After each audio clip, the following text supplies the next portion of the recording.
This world got me looking back, and I can change where I came from. Avondale came from the slums with my day one. So many friends lost in this world, but I gained some. Whether we live or die, life goes on. They come and go and come, that's the outcome. Friendships drive, fade away, I done lost some. Through the pain, you hurt and shame, I done felt some. But either way it go, life goes on. I changed my life, found Christ, ain't nothing better than. I thought they would be happy, but my presence killed their element. I stopped smoking, they stopped calling, and we stopped talking. Not by choice, but they made a bridge, it was hard crossing over. When I was around, I couldn't be sober. Got caught up falling back to the world, searching for closure. It seemed like when I got closer to Christ, they got offended, but he called me to this mission. Now my body locked in prison. I ain't looked down on my family and friends, cause they was sinning. They seemed to feel convicted around me and kept their distance. When my mama passed away, I was praying that they repented, so we can keep on building our bond. But they listen, had me looking back, praying I can change where I came from. Avondale came from the slums with my day one. So many friends lost in this world, but I gained some. Whether we live or die, life goes on. They come and go and come, that's the outcome. Friendships drive, fade away, I done lost some. Through the pain, you hurt and shame, I done felt some. But either way it go, life goes on. Life goes on, we stuck under the ozone. Down here, you live or die, don't live it like go hard or go home. No oxycodone, endure pain, had to move on. From people who do me wrong, trying to see what they can leech on. Listen, had to change my rider, switch my place so I could complete my mission. Ain't going back on my shoulders, searching to find to see what missing. Got a job to do, sick in the kingdom, move around, gotta punch my ticket. Won't listen to nobody, trying to rewrite, I can hit a snake hissing. If it ain't in my life, don't want no ties, just depart from me. Don't let the love you got for them make it hard to see. Looking back, praying I can change where I came from. Avondale came from the slums with my day one. So many friends lost in this world, but I gained some. Whether we live or die, life goes on. They come and go and come, that's the outcome. Friendships drive, fade away, I done lost some. Through the pain, you hurt and shame, I done felt some. But either way it go, life goes on.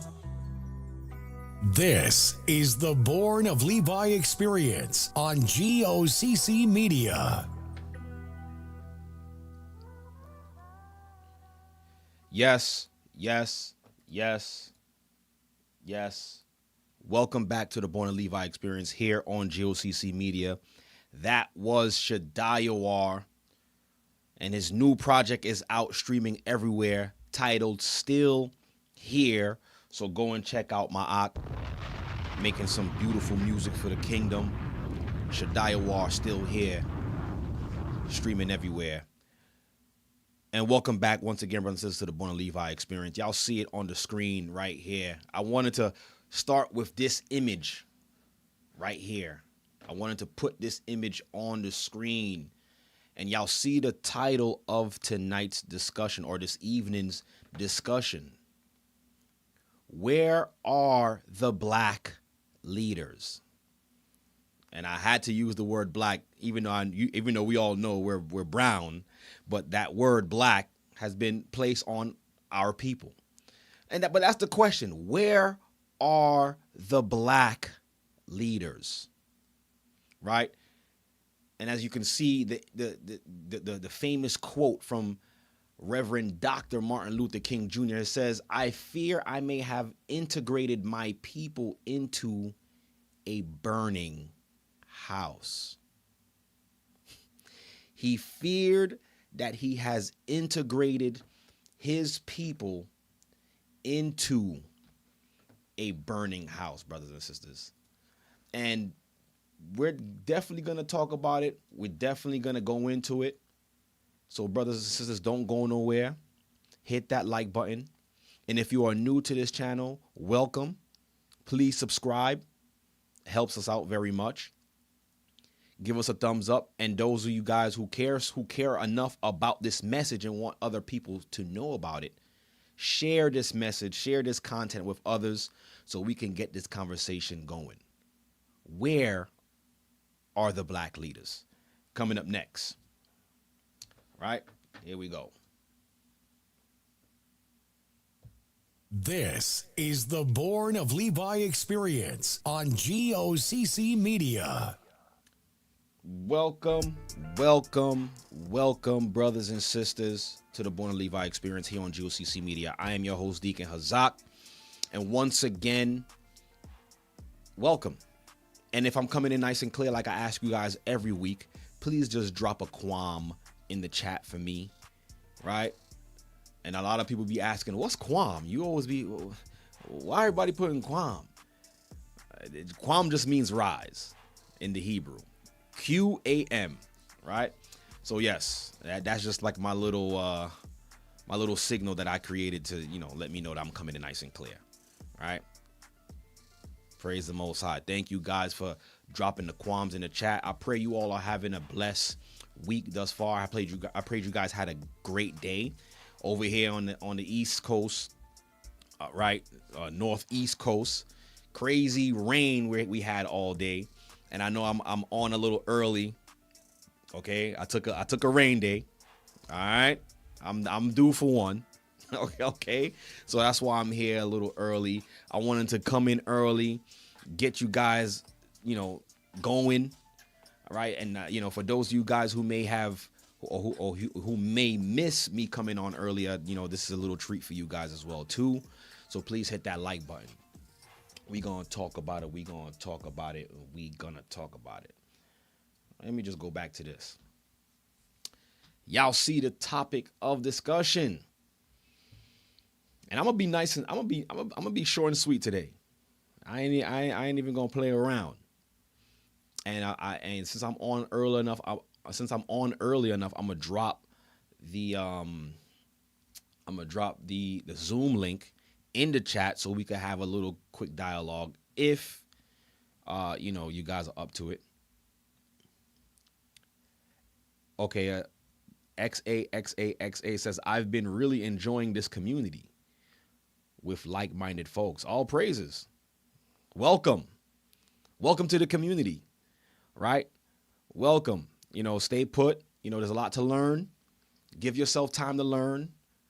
Find yourself a suitable teacher and remain under that teacher, so that way you could be rooted properly in Christ, so that way you could flourish, right? That's the whole point of being rooted, right? So, but welcome to you, and welcome to everybody who was on the chat too. I'm seeing a lot of familiar names. I appreciate you all for coming in. So we're gonna talk about this topic of discussion, and looking at the screen, you see that famous quote by the late Dr. Martin Luther King Jr. He said, I feared I have integrated my people into a burning house.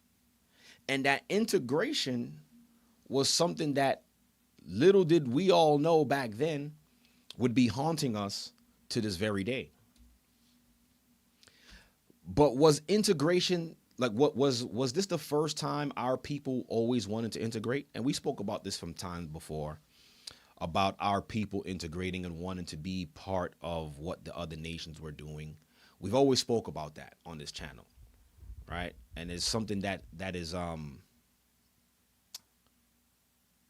is widely known when it came to the so-called African Americans' plight here on this soil, wanting to be free from slavery, wanting to be equal to the whites, right, in the country, wanted to have equal pay, wanted to have our fair share, wanted to sit in the front of the bus, not the back of the bus, right? We wanted to actually feel like humans or be treated as such. But something with that integration that our people wasn't looking into was the fact that we was never going to ever be on the same playing field as our oppressors. It's not possible. This system was actually built off of free labor. This whole construct that we have, the United States of America, was built off of free labor. The Native American Indians, the tribe of Gad, when Christopher Columbus and them got here some years ago in 1492, they sold what is now known as Manhattan, the borough of Manhattan. They sold Manhattan to the Europeans for $20. Now look at Manhattan. Now look at how grand and how great Manhattan is right now. Right? Our brothers, they didn't even know what they had in their possession. But they sold Manhattan for $20. Some people say that was robbery, but it was a deal. It was a contract. It's a contract. Us just wanting to be accepted. And that's the thing of our people. We're so loving, and I said this before, we're so loving to a fault. We love, and it's nothing wrong with loving people, right? Or having love, right? But we gotta also understand when our love is being used as weakness or taken for weakness. And that's what happens. Like, and another thing too, what we do as a people is, and this is right on point with this conversation, we'll put every other nation first before we put our own nation. And y'all gonna see exactly what I'm talking about in tonight's discussion. And I understand it's the curses. The curses written of in Deuteronomy, the 28th chapter. And if you don't know about it, after this broadcast, go and get you a King James Version Bible and read Deuteronomy, the 28th chapter. And then you'll see who exactly the God of the Bible is talking to, who he's talking to, who that message was for. Us as a people, we put other nations in front of us. We'll defend, we'll protect, we'll stick up for other nations before we stick up for our own. And I understand that that's part of the Most High's doing. And a part of it also has to do with us not having knowledge of self, not understanding who we are as a people. Because you never see the other nations. Yeah, they may fight amongst each other. That's, family feuds. That's warranted. But you will rarely see the Chinese man stick up for another race outside of himself against his own people. I've yet to see that. You'll never see an Arab stick up for another race against his people.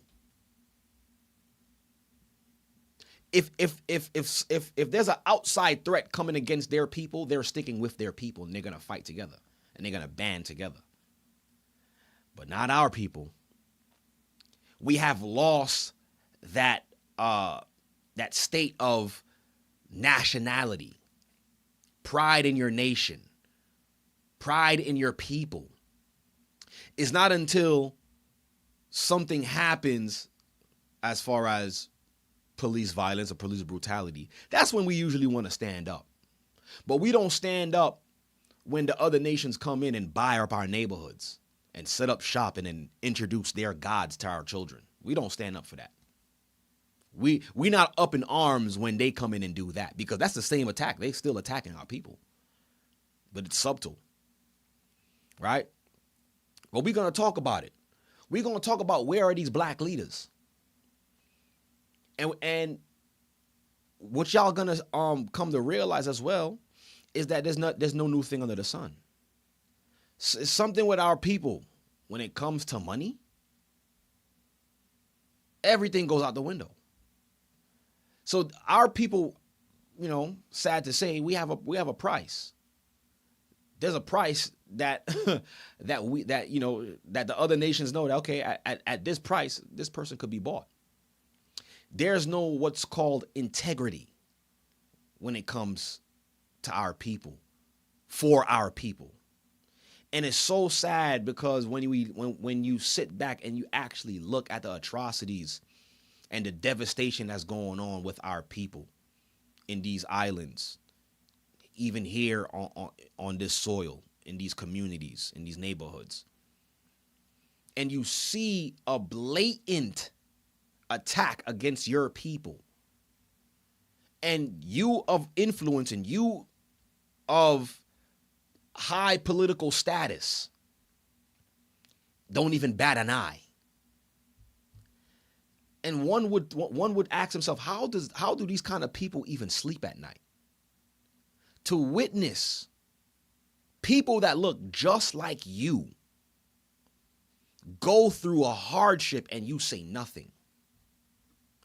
Better yet, you push them forward, even forward into the fire while your check is coming in. Because you was bought, you was paid. I get fired up talking about this because it's crazy.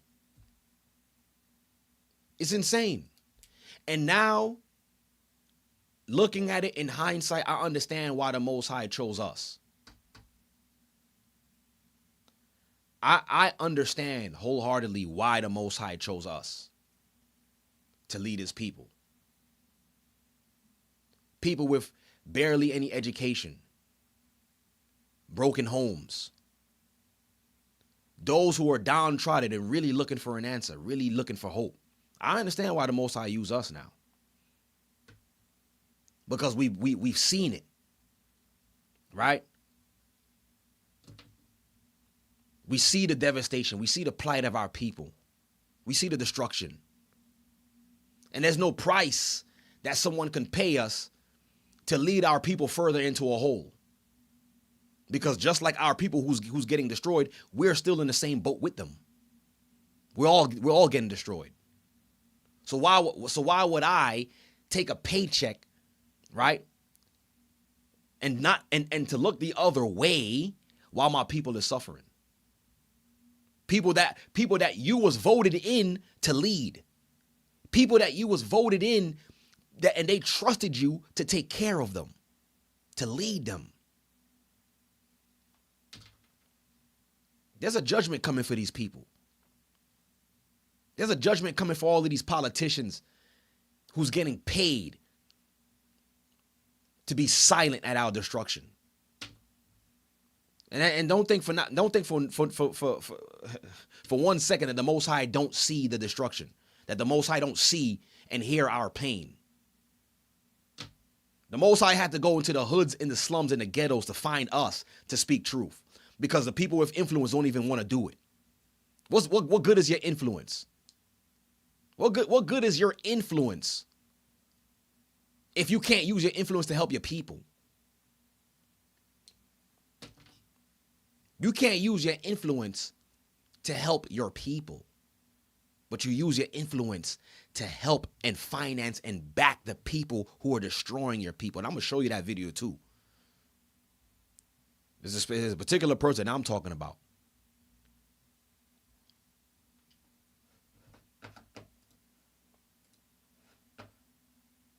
But we all know and understand what happened this week with our brothers and sisters in Jamaica.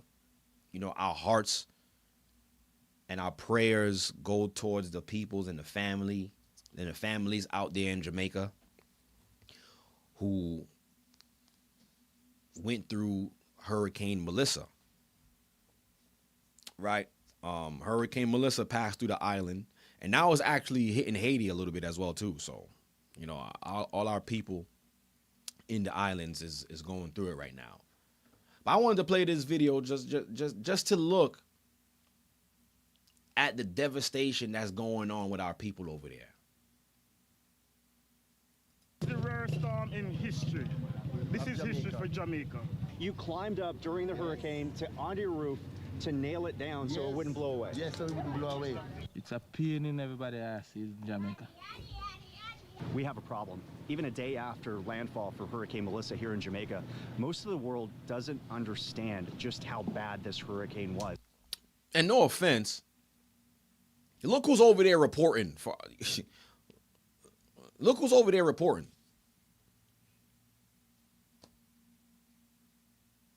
So this man cared more about Jamaica than his own people. This man cares more about Jamaica than the government of Jamaica, who look just like the same people that's going through it. Where are the black leaders? Where are y'all? Where are y'all elected officials? Where are y'all? Where y'all went? It's because that part of the island where the hurricane made landfall is still inaccessible. We've been trying for over 12 hours to reach the coast, but this road is blocked. The only highway in and out, blocked by trees, blocked by power lines. The only real images that people have seen are from the eastern part of the island, where the winds weren't nearly as fierce and the rain didn't come down nearly as hard. What people have seen are fake AI videos and pictures. That's what's being shared on social media because there is no ground truth over here. There's no electricity, there's no internet, there's no cell phone service. So people are making things up. And that's why we're here, to show you the reality. And what we've seen so far is as bad as we feared. The worst hurricane for my born. Worst one. A new initiative. Now the thing is, where is the government of Jamaica? I'm gonna show you where they at. Right? I'm gonna show y'all where the government of Jamaica is at. Right? Before I go back to the video. I'm gonna show y'all. While our brothers and sisters, while our brothers and sisters is suffering from the hurricane, deals are being made. And it's so crazy because and this is how you know we're all on one accord. Because before Elder went on last night, right, I was already gonna talk about this, and I seen some videos as far as the 2030 initiative and trying to make Jamaica a smart city. And this is how you know we're on one accord, because I was gonna talk about that, but he already spoke about that, right? But I wanted to go in even further and just highlight these politicians, these leaders, these sold out leaders, and show that it's nothing new under the sun. They've been doing that to our people, right? But let me continue playing this video. So it's kind of wettish. Yeah. Setting wet up. All TV. How high was the water inside? It was high like this. Okay. So we have to go. So it came rushing. Rush in. Come in. Damage everything inside here. Yeah. See? And did it rush outside? Rush outside. And then come through here so too, because we have to open the door. Yeah. And they come through. All the mattress here wet up. How did you stand on your mattress? No, or what did you guys do? What we do? Take off the mattress, so and cock up. Yeah. You have to cock up, what we are going to do? We can't do nothing. Nothing at all we can do. I mean, you had to be just absolutely... And some of we sit down like this. Yeah. Yeah, if you can survive. So you can tell, I mean, these people don't have much, but what they did have, it's gone. Everything from their clothes, the electronics, even their Bible. The Bible still intact. Praise the Most High. Is wet and ruined. It ain't ruined. You can still read from it. How do you recover from nothing like this? With what resources? And that's the thing. What will the government of Jamaica give to their citizens to help them as aid? What would they be giving them? This is why it's so important for resources to get here as quickly as possible, help, aid from the outside.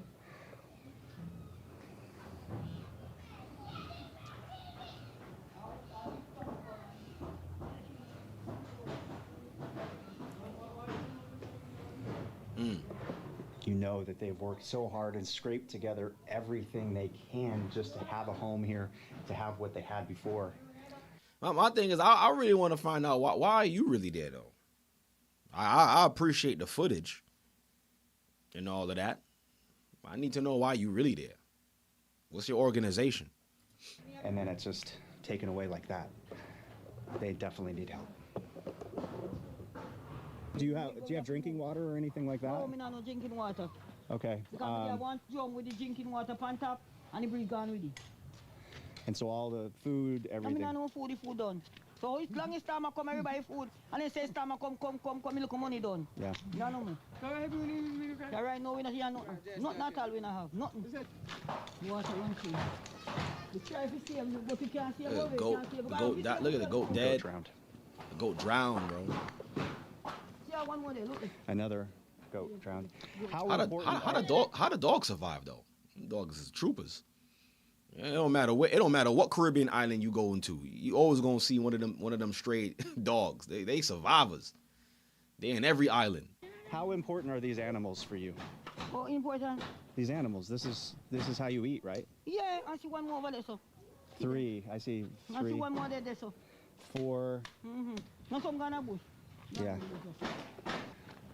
The faster it gets open, the more help gets in quickly, and at least water, at the very least, right? No power, no light. So let me see. Let's keep going. Let's see what else they got going on. Your feet. Okay. So as you can see, the people in Jamaica going through it. Right? Praise the Most High. A lot of their lives were spared. Right? A lot of their lives were spared. You material things you could buy back, but you ain't no price for your life. You know what I'm saying? So praise the Most High that, their lives were spared for the most part. And praise the Most High as well too, that a lot of as of right now, we haven't got any word from any casualties from amongst the body, the Gathering of Christ Church in Jamaica. So praise the Most High that, we haven't heard any reports on that. Right? Let's continue to stay prayerful for our brothers and sisters out there in Jamaica, right? Holding it down. But now the thing is, looking at this, right?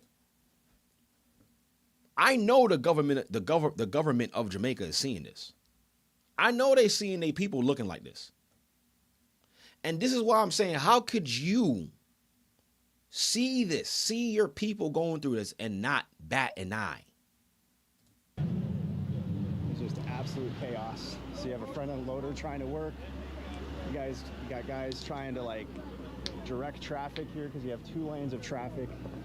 One coming into this parking lot down to try to get through. This is the only main highway to get through Santa Cruz here.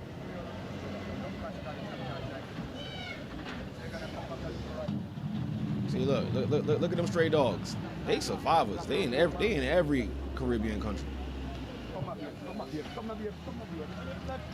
The stray dogs know how to survive out there, bro.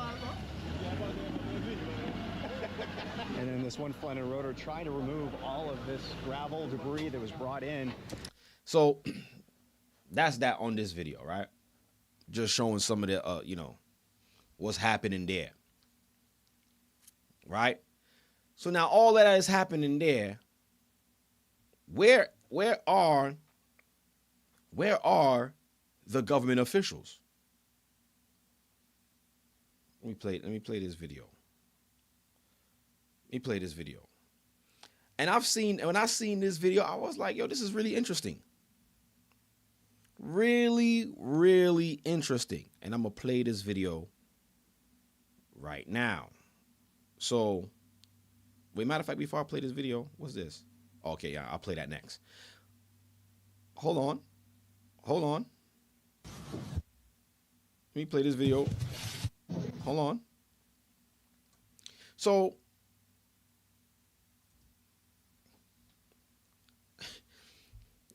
what y'all see on the screen right here? Now I'm gonna ask y'all a question. When have y'all ever seen these 2 flags together? Y'all see that on the screen? I'm not gonna say it, but I want y'all to look at it. When have you ever seen these 2 flags together?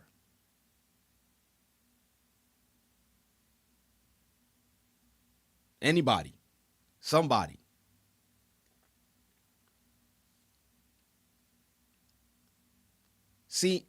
seems suspicious, doesn't it? While your people is dealing with this is where you at. Shaking hands with the devil, huh? Look at this.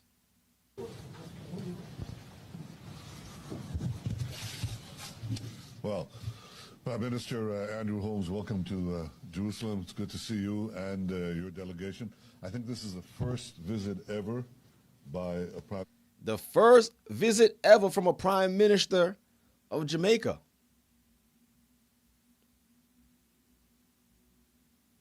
Now, what deals is this man signing against his people?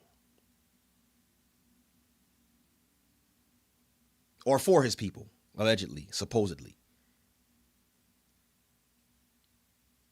Look at this guy. Let's play it again. I'm still trying to figure out when have we ever seen these two flags together? I ain't never in my whole entire life seen these two flags together.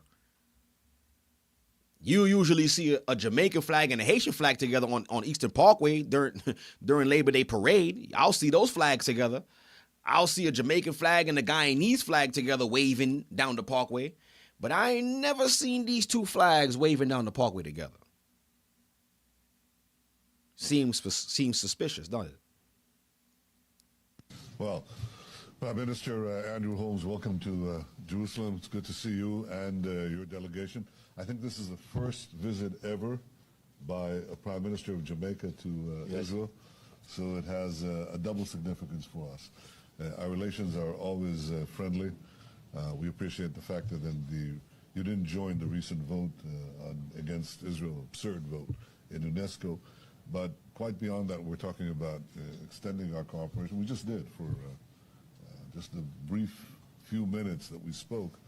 I could see all the potential for cooperation in a variety of fields that relate to economy, to security, to technology, and this is the economy, the technology, to secure the technology and the economy of Jamaica.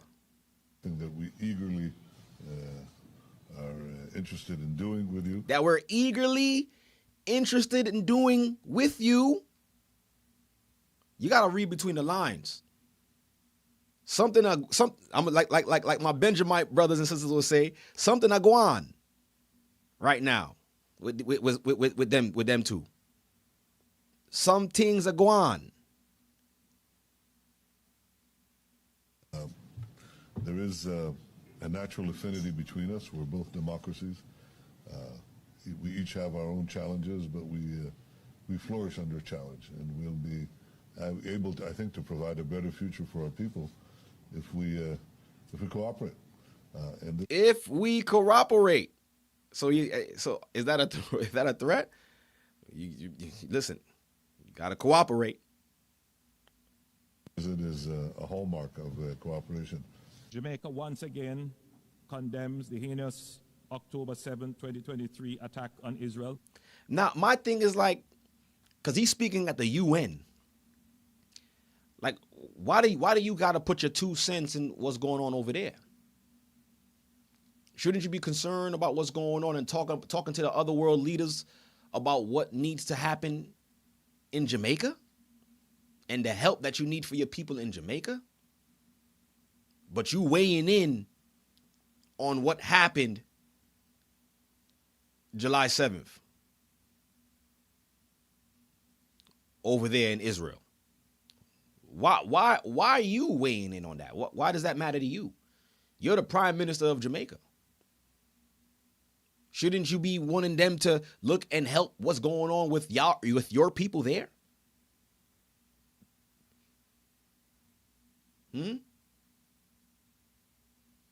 Welcome to Owen Allen Media. Andrew Holness sell out Jamaica, addressing the 88th session of the United Nations General Assembly.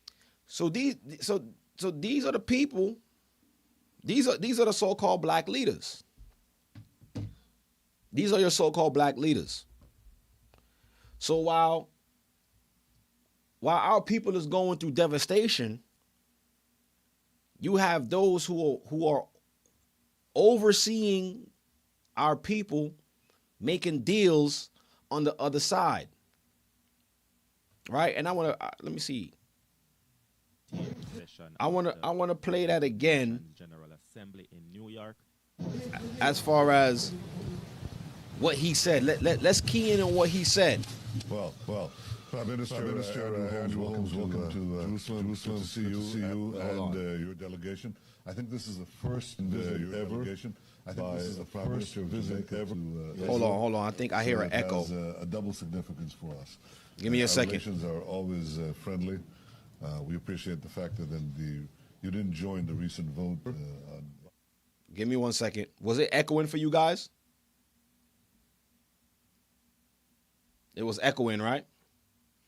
Let me fix that. Let's go back to Instagram. By a Prime Minister who didn't join the recent vote.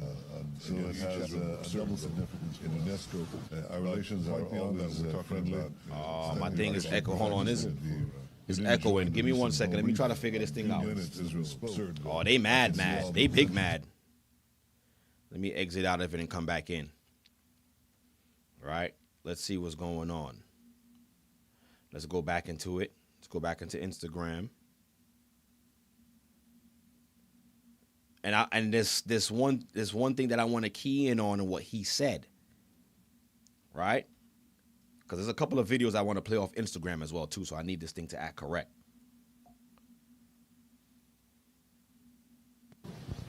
All right.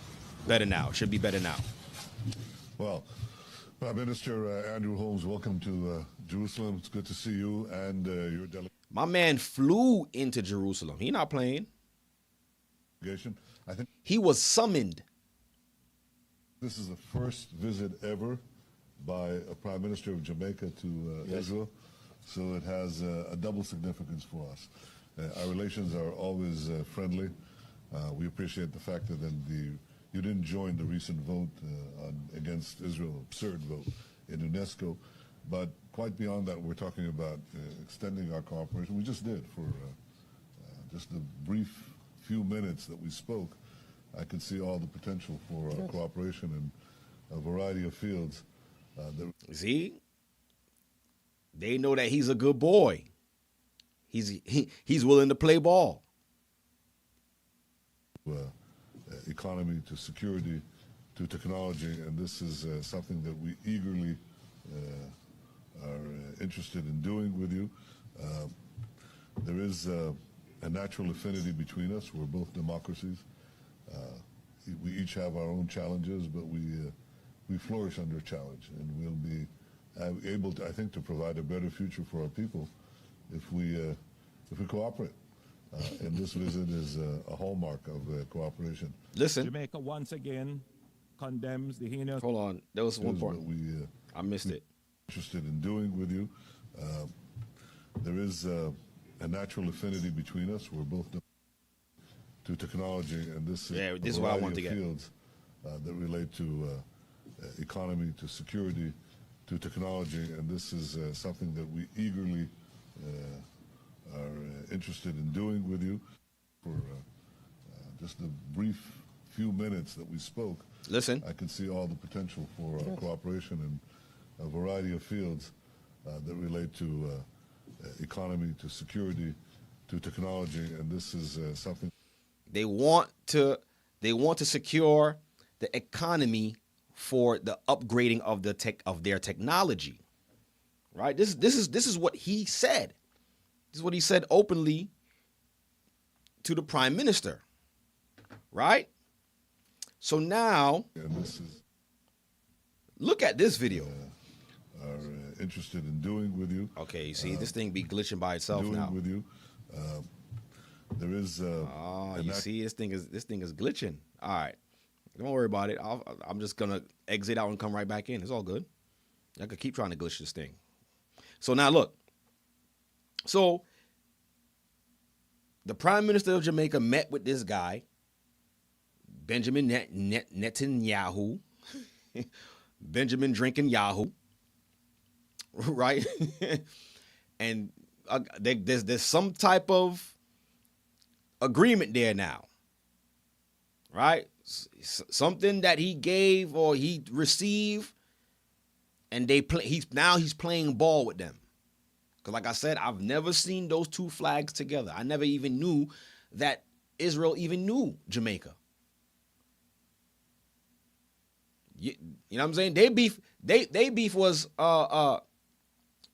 is with Iran and the Palestinians. Like, I didn't even know they even knew Jamaica exists. But for some reason, Jamaica exists to these people, right? Right? And this is a man who was an elected official by the people for the people. But my man is over there in Israel shaking hands with Israel. What do you need to be doing over there? Why are you even there? Let's find out why. Let's look at this. Let's look at this video as well too. So in this video right here. Hold on. I'm gonna play this video.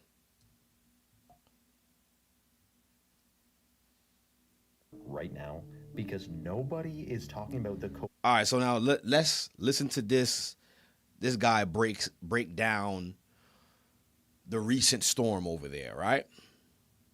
So we going through the steps, right? We just seen the Prime Minister of Jamaica shaking hands with this guy, right? So some kind of deal went down. But okay, we need to talk about what's happening in Jamaica right now, because nobody is talking about the coincidence, the shocking coincidence that Jamaica signed on to do and now is experiencing this Category 5 hurricane that's wiped out the hurricane. So can we say that this guy is far-fetched? Like, he's just said he just signed on to make a deal. And we just watched another video where it seems like he's playing ball. My thoughts and prayers go out to all those affected, and now let's get into it. So did you know that Jamaica signed on to something called Vision 2030, where they want to change a lot of how Jamaica was, and they have all these fancy buzzwords, but what it really is surveillance, smart grid, smart technology, smart city. Kind of like what happened in Hawaii. As you can see on the website, you see the Sustainable Development Goals. That's Agenda 21.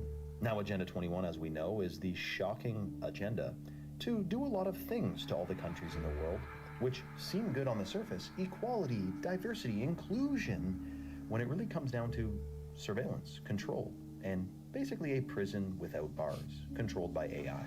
Jamaica has a comprehensive plan for smart city development, including a new city project. Well, how are you going to build a new city where there already is one?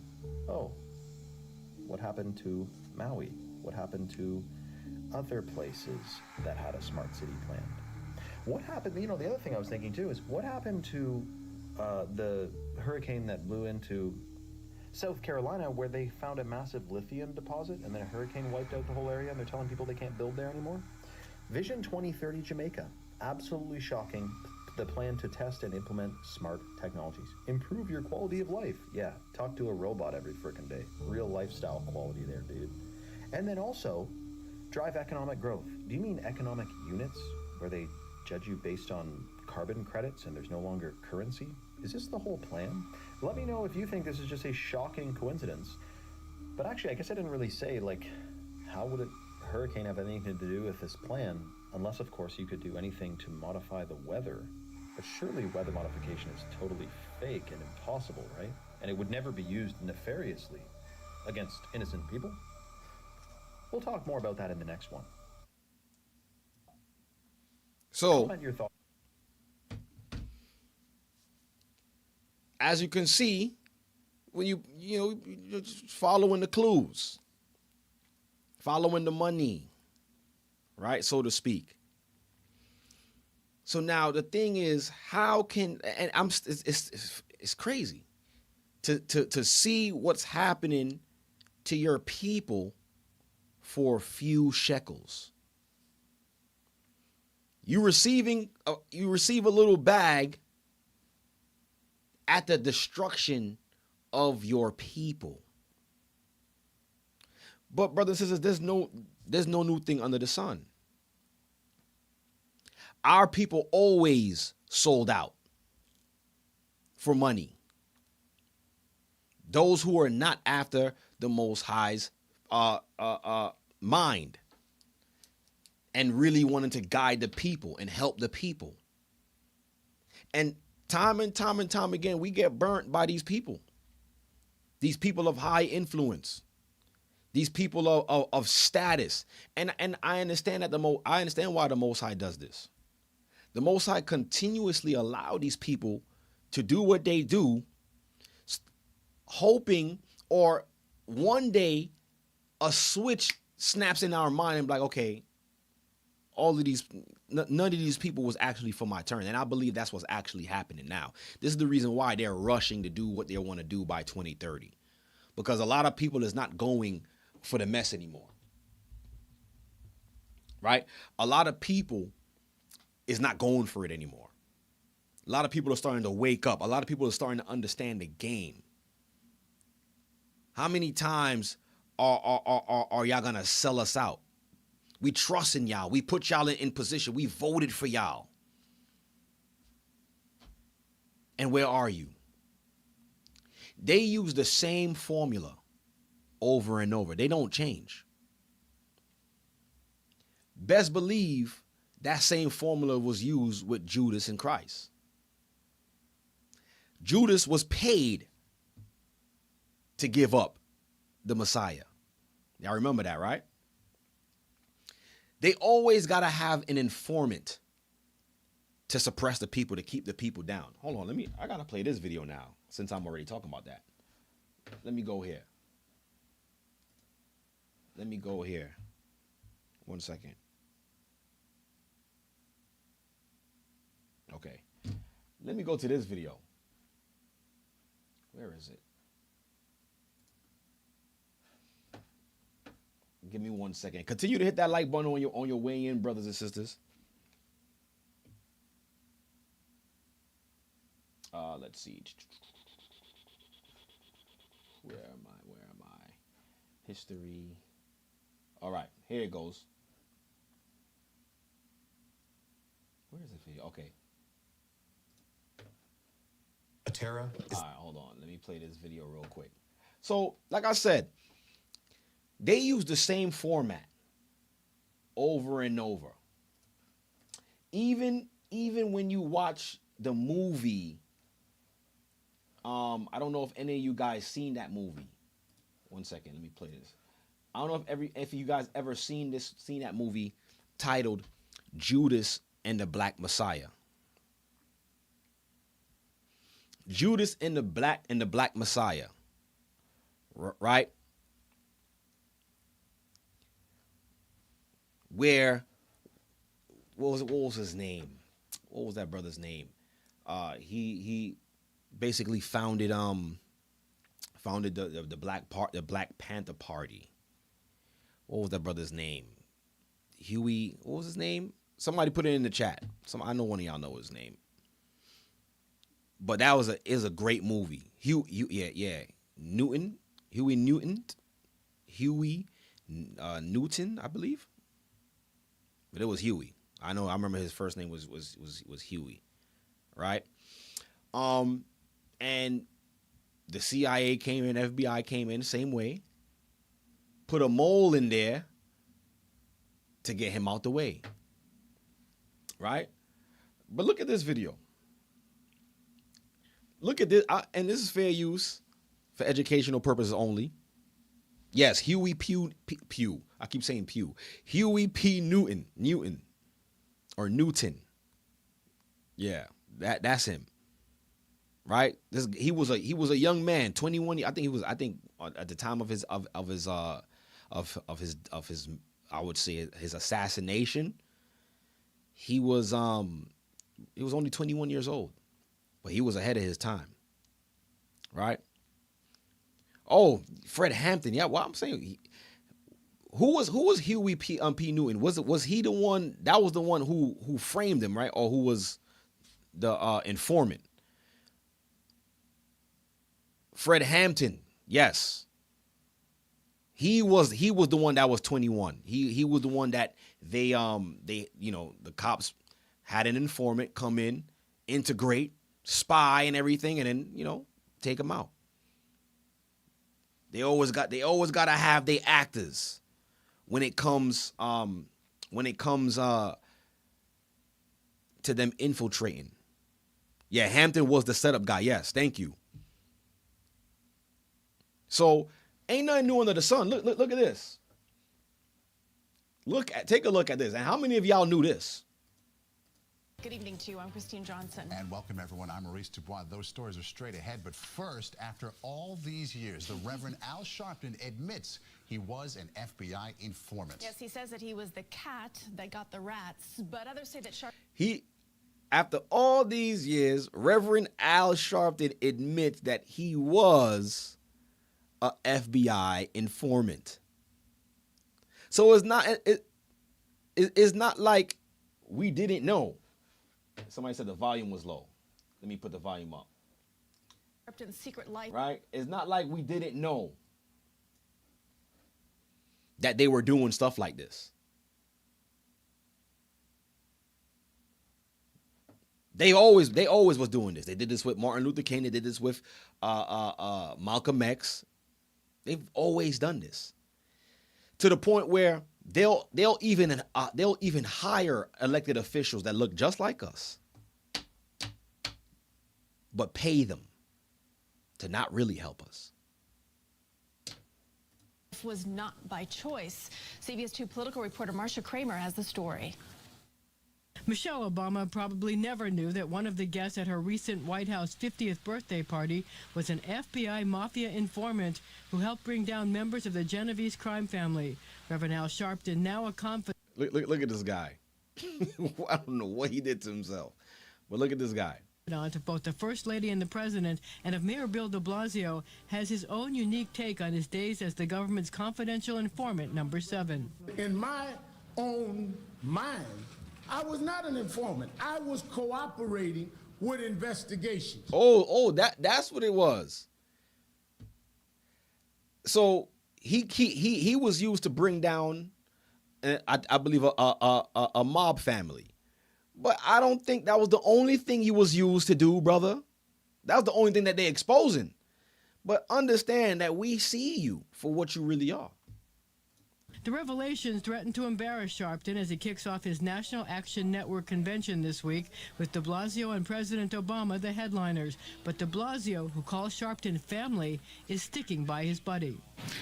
So de Blasio considers Reverend Al Sharpton family? Okay.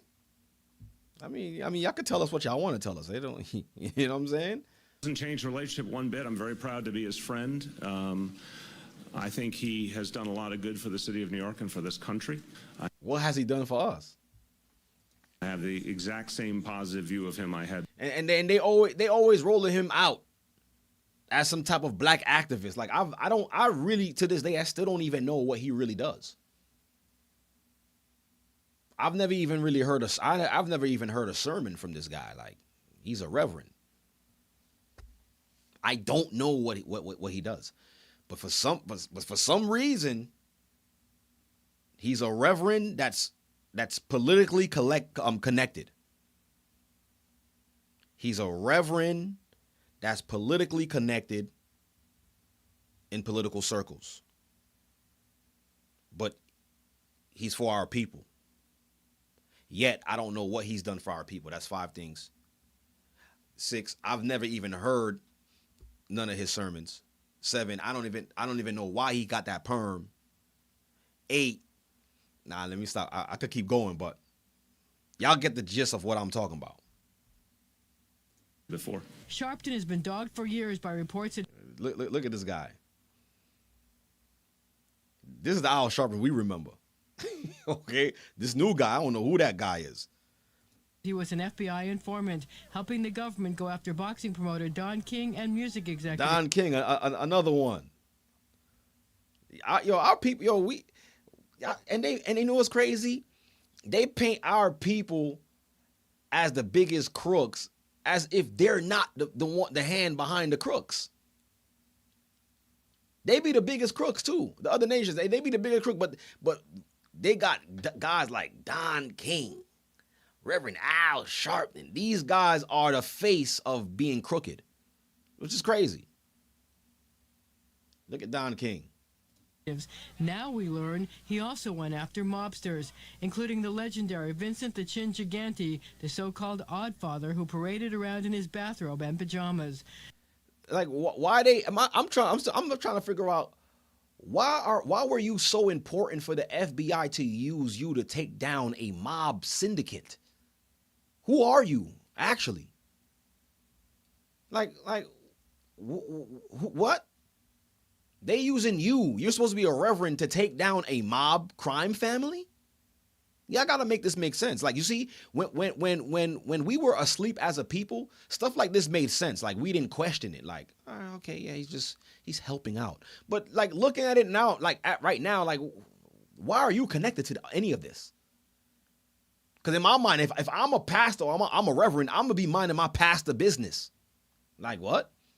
I'm going to be pastoring on Sunday. I'm going to be in the church, giving my sermon and sweating crazy, wiping the sweat off, and I'm there. What am I doing mingling with my bosses? Like, you see how we wake up and it don't make no sense? And it was right before our faces the whole time. Like, what? Though he has ducked and dodged questions about whether he wore a wire for the feds, that wasn't possible today since a batch of government documents were made public. The conversations were recorded. And there's also the issue of how he became an informant. Some say he was pressured into it after he was caught in a drug sting. This HBO... So he was pressured into it when he was caught in a drug sting. Was he dealing the drugs? Like, what was going on? Was that his ticket out of jail to be a snitch and then be forever an informant against his own people? Like, which one was it? Undercover sting video that aired in 2002 shows Sharpton with a cowboy hat pulled down over his bouffant hairdo. Sharpton appears to not. Why they gotta say that? Why they gotta? You see how they still make it? They still just trying to make him look bad. Got his cowboy hat over his bouffant hairdo. What does that even mean? When an agent offers him a cut from future drug sales. But now Sharpton claims he went to the feds for protection from threats from mob-connected music executives and was asked to rat out the bad guys. They were threatening to kill me.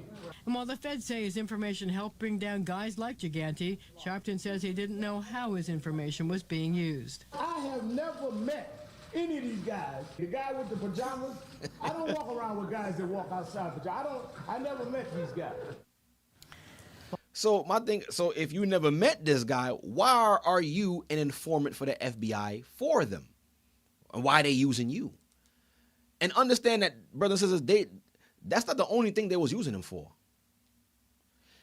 When you see these kind of people in such high political status on the media, understand they're being used against their own people.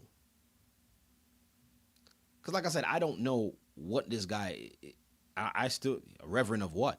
Where's his church?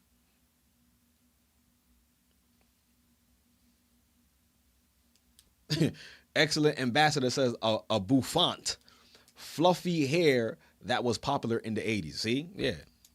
I wouldn't know. That joint, it just, to me, it sounded as if they was just like, ragging on him. Like, this guy got a bouffant hairdo. But anyways, so it's not the first time they use our own people for stuff like this. They do it all the time. Look, let me show y'all this. They do it all the time. And look, that wasn't even the first time they did that. Can I show y'all this? Hold on, let me show y'all this. Let me show y'all this. Let's go here. Let's go to the scriptures. Let me go to the book of John. Let me show y'all this. So they've always used our people to be informants in paid positions to pacify the people while they bring destruction on our people. And our people would just stand back and not say anything about the destruction, because you know why? They're being paid. They're taking the payment. Which to me is like, yo, how could you do that to your own people? Right? Look at this. And this is right after Lazarus' resurrection. So there were people there that witnessed Christ resurrect Lazarus. And some of the people that was there that witnessed it ran back, which I believe those people could have been informants working for the Pharisees to spy out Christ. The same way there was always a Judas, right? Just like the same way in the movie Judas and the Black Messiah. They've always sent informants to watch the person of interest. So could these people have been the informants for the Pharisees? We using our thinking caps now. So now, John 11 verse 45 says, then many of the Jews which came to Mary and had seen the things which Yeshua did, believed on him. So there was people there that believed on Christ. And when you read further up, it tells you that Christ actually did that so that way they could believe that he was sent by the Father, because Christ knew that there was people there who didn't believe who he was. And as a matter of fact, let me just read that, because that goes to show that Christ was trying to convince the informants, I am him. Look, verse 41, it says, then they took away the stone.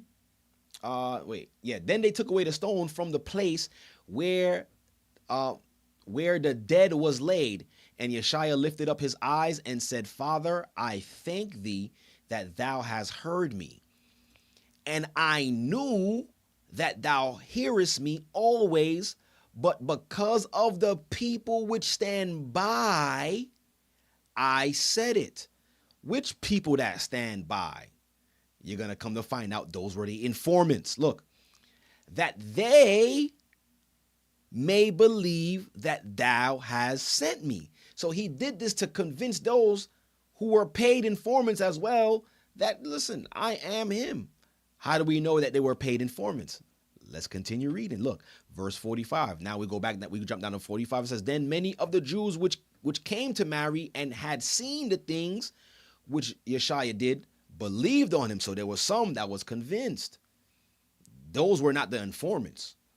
Now look at this.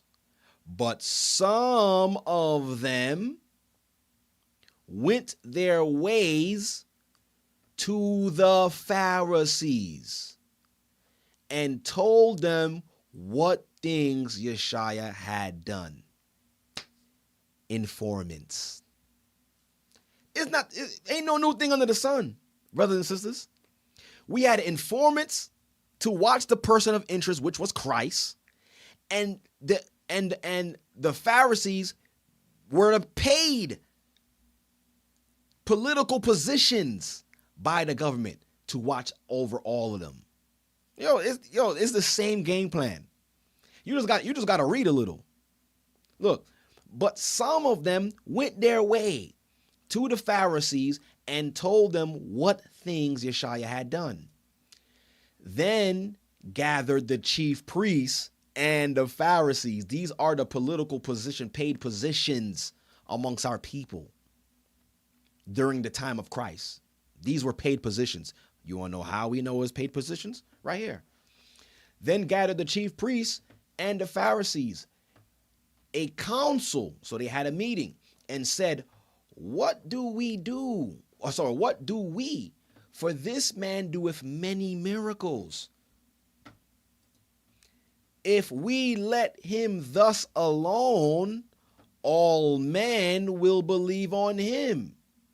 And the Romans, which is the government, shall come and take away both our place and nation.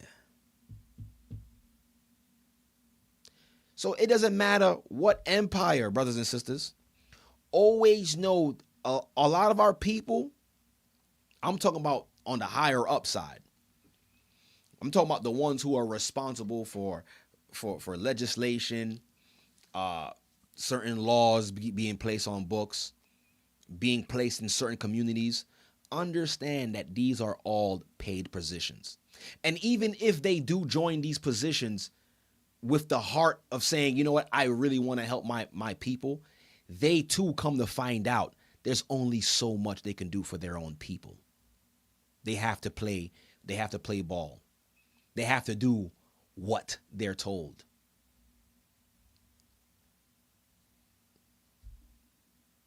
Nothing new under the sun.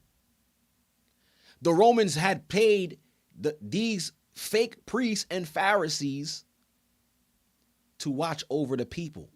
And on top of that, the Pharisees and the chief priests and the chief priests had their own underlings as informants to watch and spy out. Now it makes sense to why every time when you read Matthew, I believe is the 23rd chapter, when Christ was rebuking the Pharisees and scribes, he was rebuking them they were spying him out. Everywhere Christ went, they was somewhere there to challenge him, ask him some crazy question. Nothing new under the sun. So it's not news to me. It's not news to me that Reverend Al Sharpton was used as an informant. But guess what? He's not the only one. He's not the only one. He's not the only one being paid, okay, to swindle our people. He's not the only one being paid to endorse people outside of his own people. Look, let me show y'all this. Let me show y'all this. Look at this. Let me show y'all this. Y'all think that they playing fair. They're not playing fair. They never was playing fair. Look at this. Yeah, a lot of y'all know who this is, right? What they call him? Floyd Money Mayweather. Like his middle name, they gave him the middle name Money because they know all he loves is money. So someone who loves money, he has a price. He definitely has a price. So now I want you guys to listen to this man.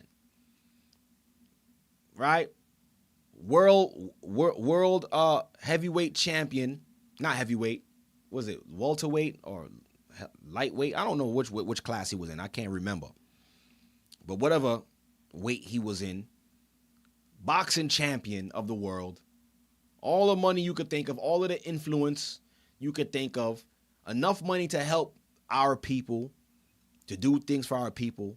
But let's see who he lends a helping hand to. Israel, I wasn't looking for an award. I felt I did what was right, and I stood behind Israel. He said, I stood behind Israel.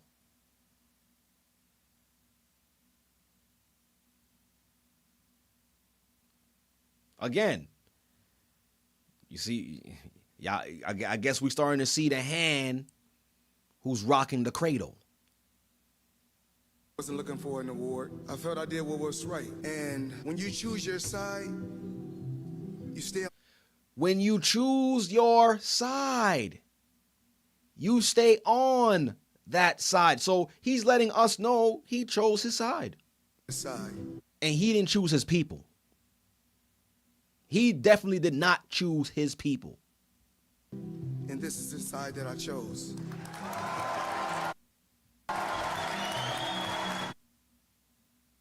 This is the side that he chose.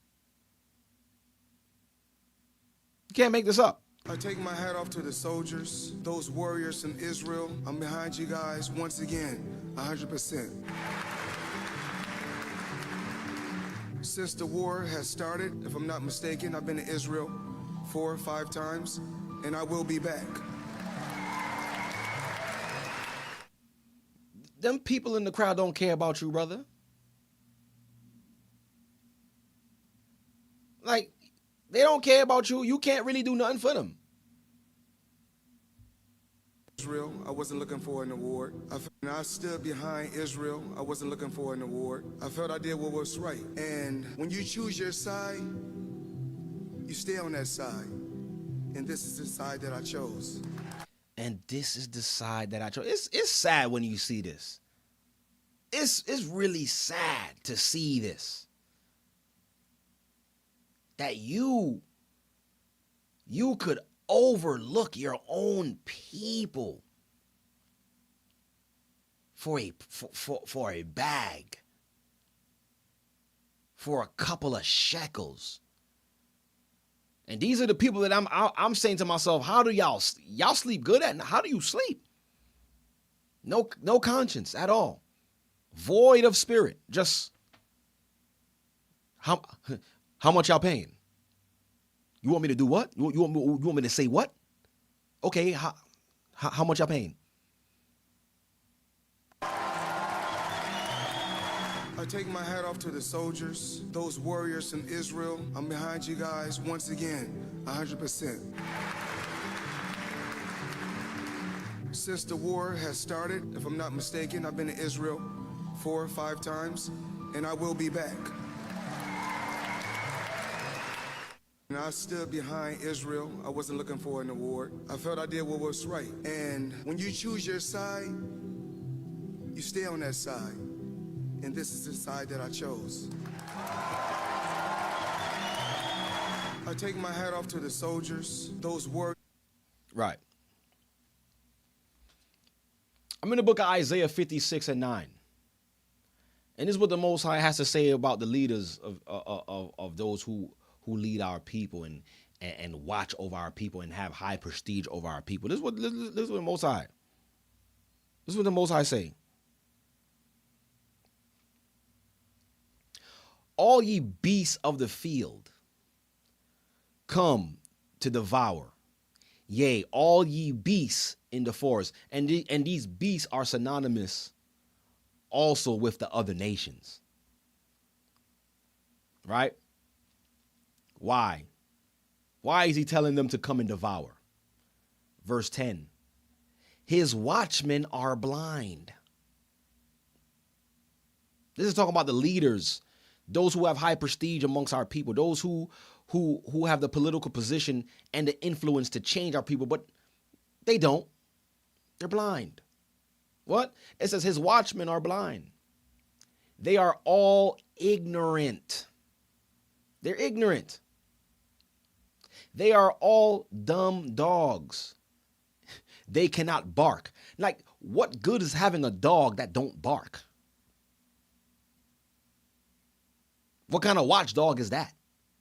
Somebody is breaking in and he's just silent. That's why what I do at night, and I keep telling my wife, don't put my dog in the basement. Don't put him in his cage at night. He sleeps in the kitchen. You know why? Because if we're all asleep upstairs and something is going on downstairs, I need to know something is going on so I could be prepared. So I got that big dog not for no reason. A big old German Shepherd. He sleeps right in the kitchen. Somebody come through that door unannounced. Yeah, he gonna make a noise so I can know. He said they cannot bark. Sleeping, laying down, loving to slumber. Yea, they are greedy dogs. Let me highlight that. They are what? The Most High calls them greedy dogs, which can never have enough. You see that? Which can never have enough. Most High calling these people out. He see them for what they are. And they are shepherds that cannot understand. This is why it should not surprise us when we see these paid politicians do what they do to our people. The Most High see them, and the Most High is going to judge them accordingly. They all look to their what? Own way. Everyone for his gain, from his quarters, from his home. I'm making sure everything is good over here. And he overlooking down the hill and seeing the flood overtake his people while he's looking over the hill, looking down the hill and seeing his people going crazy, getting destroyed. But you protected. Matter of fact, you took a flight to Israel to go shake hands with the devil.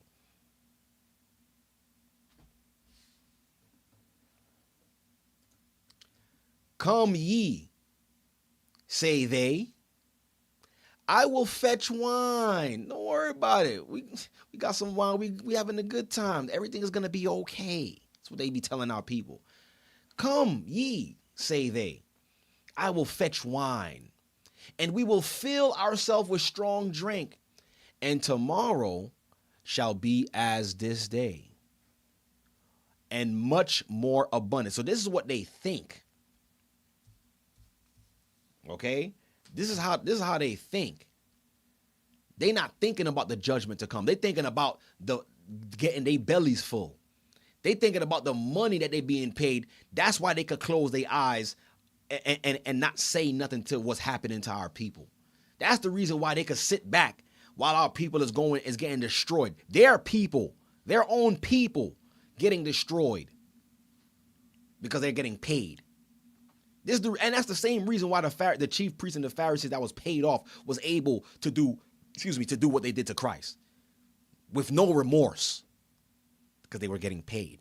They had a position. They had influence. This is why they could do what they do to our people. But they're not gonna go unpunished. They're not gonna go unpunished. Look, matter of fact, I might as well just read that too now. They're not gonna go unpunished.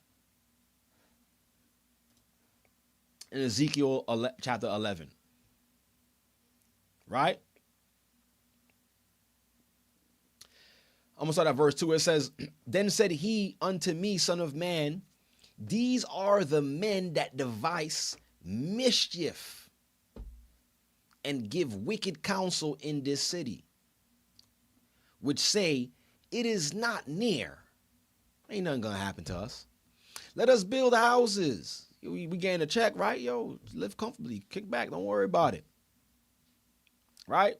This city is the cauldron. And we be the flesh. Look, there's food right here. Look at this city. We eating good off this city. Off of the expense of our people. I mean, they getting destroyed. It's okay. But, I mean, we eating nice, right? We good. We comfortable. Listen, don't worry about that. Worry about your family. Take care of your family. They gonna be all right.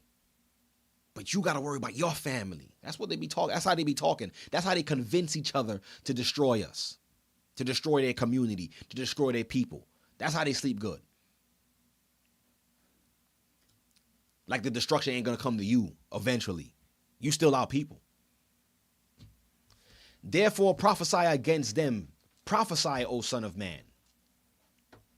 And the Spirit of the Lord fell upon me and said unto me, Speak, thus saith the Lord. Thus have ye said, O house of Israel, for I know the things that come into your mind, every one of them. Ye have multiplied your slain in this city, and ye have filled the streets thereof with the slain. How many casualties y'all think happened after that flood?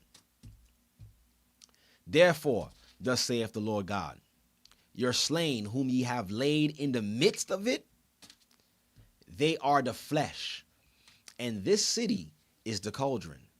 But I will bring you forth out of the midst of it.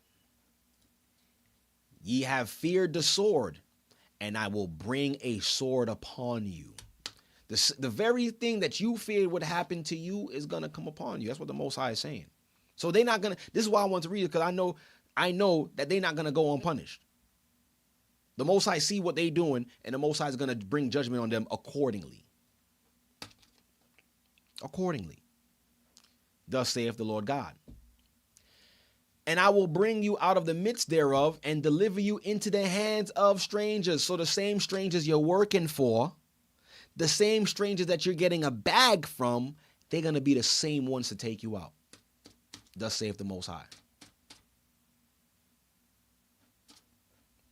And I will execute judgments among you. Ye shall fall by the sword. I will judge you in the border of Israel, and ye shall know that I am the Lord. So understand that judgment is going to come to these people. You so-called black leaders, you so-called leaders that want to show face. For camera day, you there, media day, you hugging the kids, you saying your little one too, but behind closed doors, you're selling your people out. You're destroying your own people. You're destroying your own people. How you don't feel a way? People are being destroyed. People are losing their lives. But because of money, you're fine, you're okay? Come on, man. That's heartless. And now I see why the Most High chose us. This is the reason why the Most High chose us. Because they're not gonna speak. They're not gonna speak on it. They're not gonna say nothing. I don't got nothing to lose. What position? I don't got no position on this earth. What you gonna take from me? My job? Most High gonna provide still. What you gonna take? Take my life? I'll be back soon anyway. So what you gonna take? What you gonna do? Huh? What you gonna do? Most High came to the slums and the ghettos and snatched us up so we could speak against what's going on for our people. Because nobody's gonna say nothing. These people, all this influence, all this money, look what they doing. The people with all the influence, all the money, and look what they do with their money. Media Fair mogul use. Tyler Perry. I like saying media mogul. I want to say it again. Media mogul Tyler Perry, that's what he is raising awareness about the coronavirus vaccine in a new special for BET, which is owned, by the way, by Viacom CBS. Look what they use their influence and their money to do. Y'all see it right there on the screen.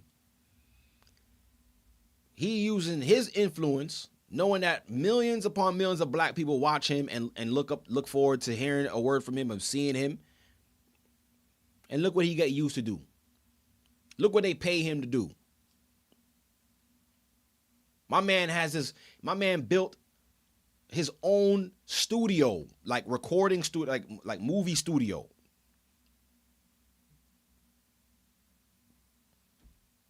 And look at the movies he put out for our people. Yes. This is video of the filmmaker getting the first dose. Grady Health System in Atlanta approached Tyler Perry to get the shot to help get the word out. Black Americans, if you've heard, are disproportionately affected by the virus, and 1 in 3, think about that, are hesitant about getting this vaccine. Perry's new special aims to provide the facts about it, and in this clip, he talks with Grady Health System Dr. Kimberly Manning. I'm hearing people say they either don't want it or that they're going to wait to get it. If you want to wait to be able to, come into community, to go to your family reunion, to be able to do the things that get us back to living, I think those are things to consider. And I've been saying to, my loved ones, this is about us. Yeah. This is about us. The folks that are really taking the hardest hit are the people that are in your contacts. Brothers and sisters, I'm going to show y'all in the scriptures. This is not the first time they try to use our people to lead us to do something in mass number. They have always used that same tactic. In your cell phone, if you look like us. The all new. Oh, no. Not the all new. I don't know what the all new nothing. I don't know what that is. But give me a second. Let that thing play out real quick. The all new, talking about the all new. Nah, we don't need that. Here you go. Boy, Tyler Perry joins us first on CBS this morning to discuss. Good to see you, Mr. Perry. Look at this guy. Let's Good get morning, started. Gail. Good morning. So much to talk to you about. Were you reluctant to take the vaccine yourself before the doctors at Grady Health System approached you? Well, when Dr. Del Rio and Kimberly, with Dr. Manning, when they called up and asked if I would take it to encourage the community, I thought, take it to encourage the community. I will do that, but you've got to answer all my questions. And I thought, well, while you answer my questions, why don't we record it so you can answer? Why don't we record it? Like that was his organic idea. The question for a lot of people in the community. So yeah, I was skeptical because if you look at our history in this country with the Tuskegee experiment, Henrietta Lacks, and things like that, it raises flags for us as African American people. So I understand why there's a healthy skepticism about the vaccine. See? And after that, how many people drunk the juice? How many people drunk juice after that? Because of his influence. Let me show y'all something. Yeah. I'm gonna show y'all something. And this is why I say these people have no integrity. They don't have no integrity. They don't have no remorse. They don't even have an ounce of care. Understanding that what they do will lead millions of our people to follow suit. When our forefathers in the past understood the value of having integrity, the value of having your image intact until death, because it's your legacy that matters. Look at this. Let me go here.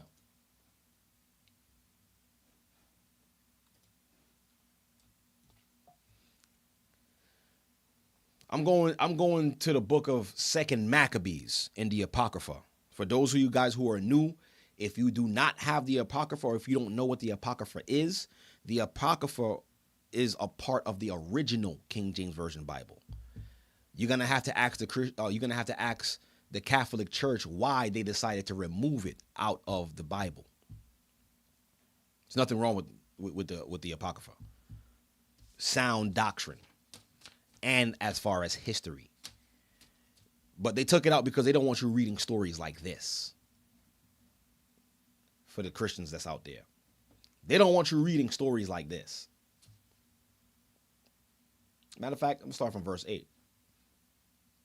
Right?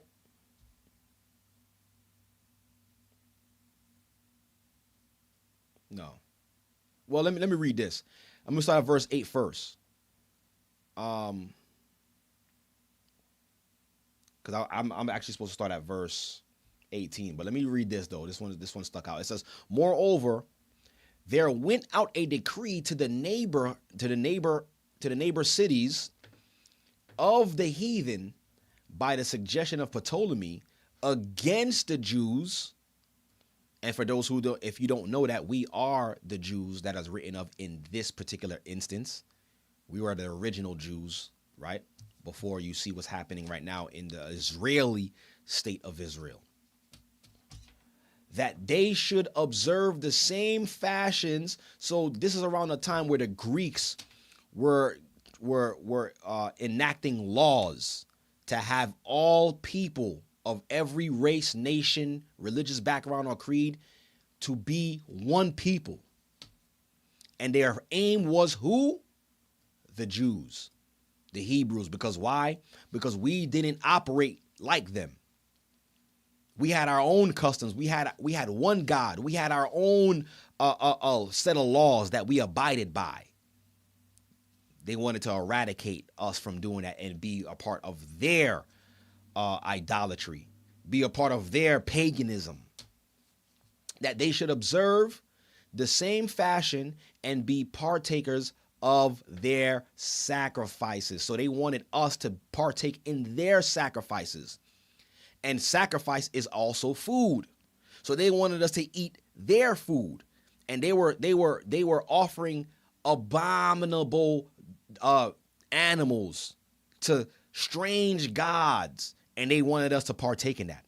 Like, why do you want us to partake in that? Brothers and sisters, y'all got to understand the spiritual significance in that. Because spiritually, if you yield yourself to sacrifice to another God, that means you're in service to that God. That means you're subject now to that God. So they needed full control and full power over our people, but they could not do that because why? We were still subject to our God, and he was still governing us. And that's the rules of engagement. You can't just come and just force me to do and take control over me if I already have a hedge.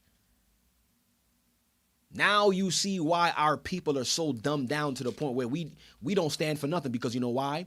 We've been under the power of the other gods, because we've been sacrificing to their gods. What do you think Thanksgiving is about? What do you think Christmas is about? Easter. What do you think tomorrow, Halloween, is about? These are pagan days that are sacrificed to gods. So now when you go and you celebrate these days, you are now subject to those gods. And now, instead of you fearing the God of all gods, you have no fear for him, because why? You're sacrificing to a new God. You've made yourself a servant to a new God. So when people be saying, "Oh, it's just Halloween. We just dressing up. It's just for the kids." Yeah, but do you understand the spiritual significance and who you're giving your children over to? It's just Christmas. It's for the gifts. I just like the gifts and the tree and the deck. I just like the time. But yeah, do you know what you're really giving your spirit over to? What God you're giving yourself over to? A lot of people don't understand the spiritual significance to it. So don't think that they're giving you these holidays because they just want to give it to you so you can feel good. No, they need you to be under this decree. You see? I'm going to read it again. This is what they was doing. This is what the Greeks were doing. It says, "Moreover, there went out a decree to the neighbor cities of the heathen by the suggestion of Ptolemy against the Jews, that they should observe the same fashions and be partakers of their sacrifices. And also would not conform themselves," because we wouldn't conform ourselves, to the manners of the Gentiles, should be put to death. So they was killing us for not partaking in their sacrifices and celebrating and worshiping their holidays. That then might a man have seen the present misery, right?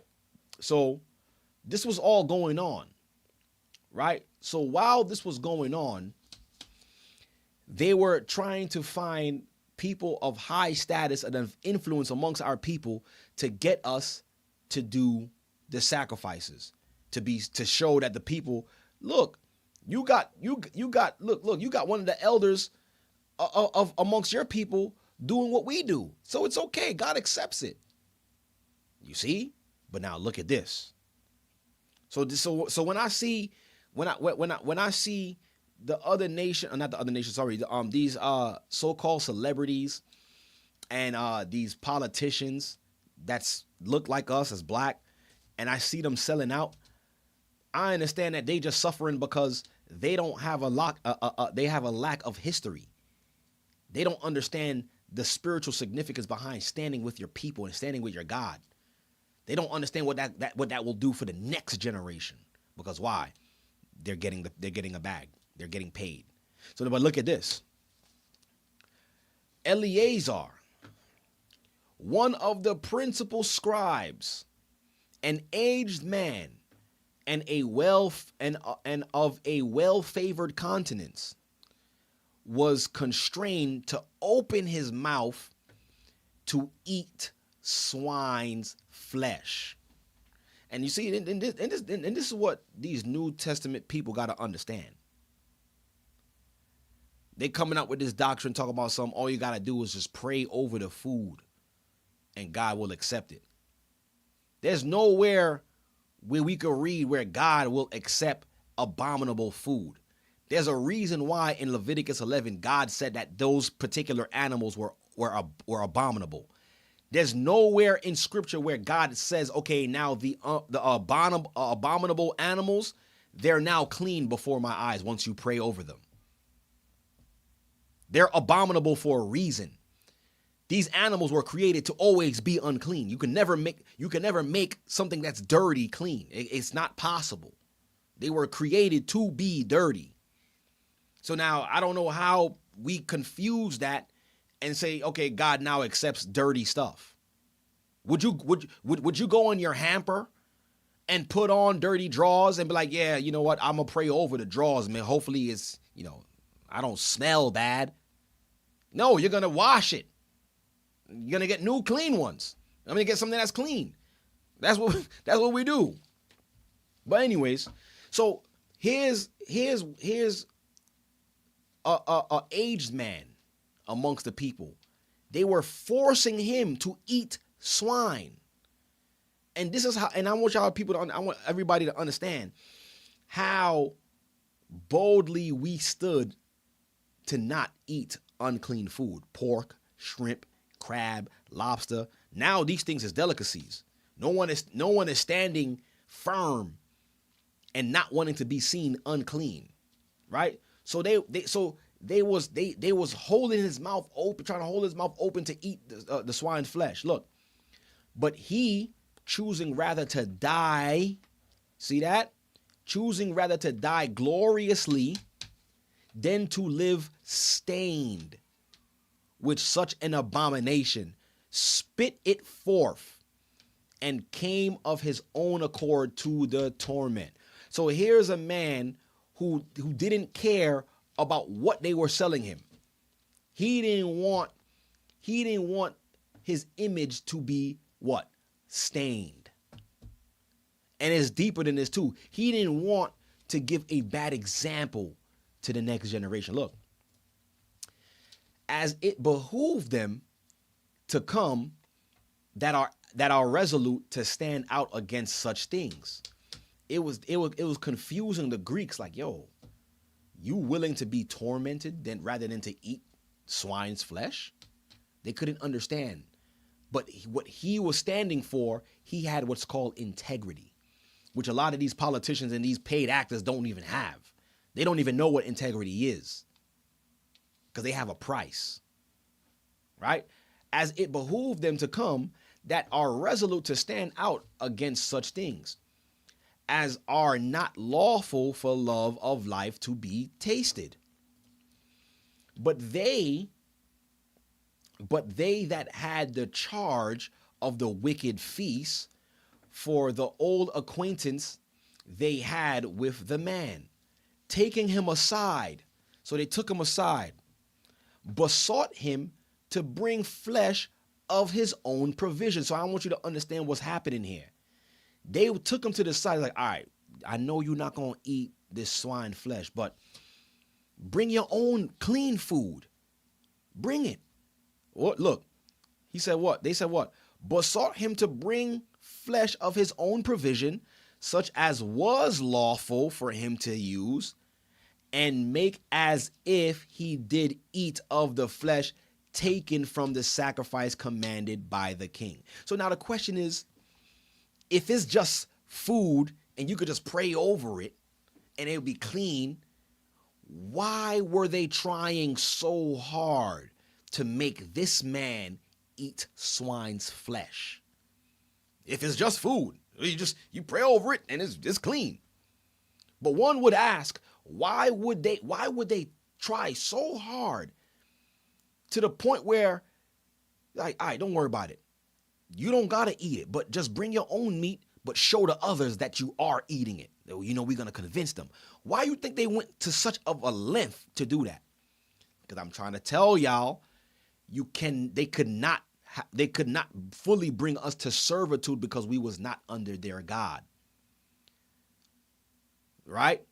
Once you partake in the sacrifices of another God, they have whatever they want to do over you, they have full right to do it because now you're under their God.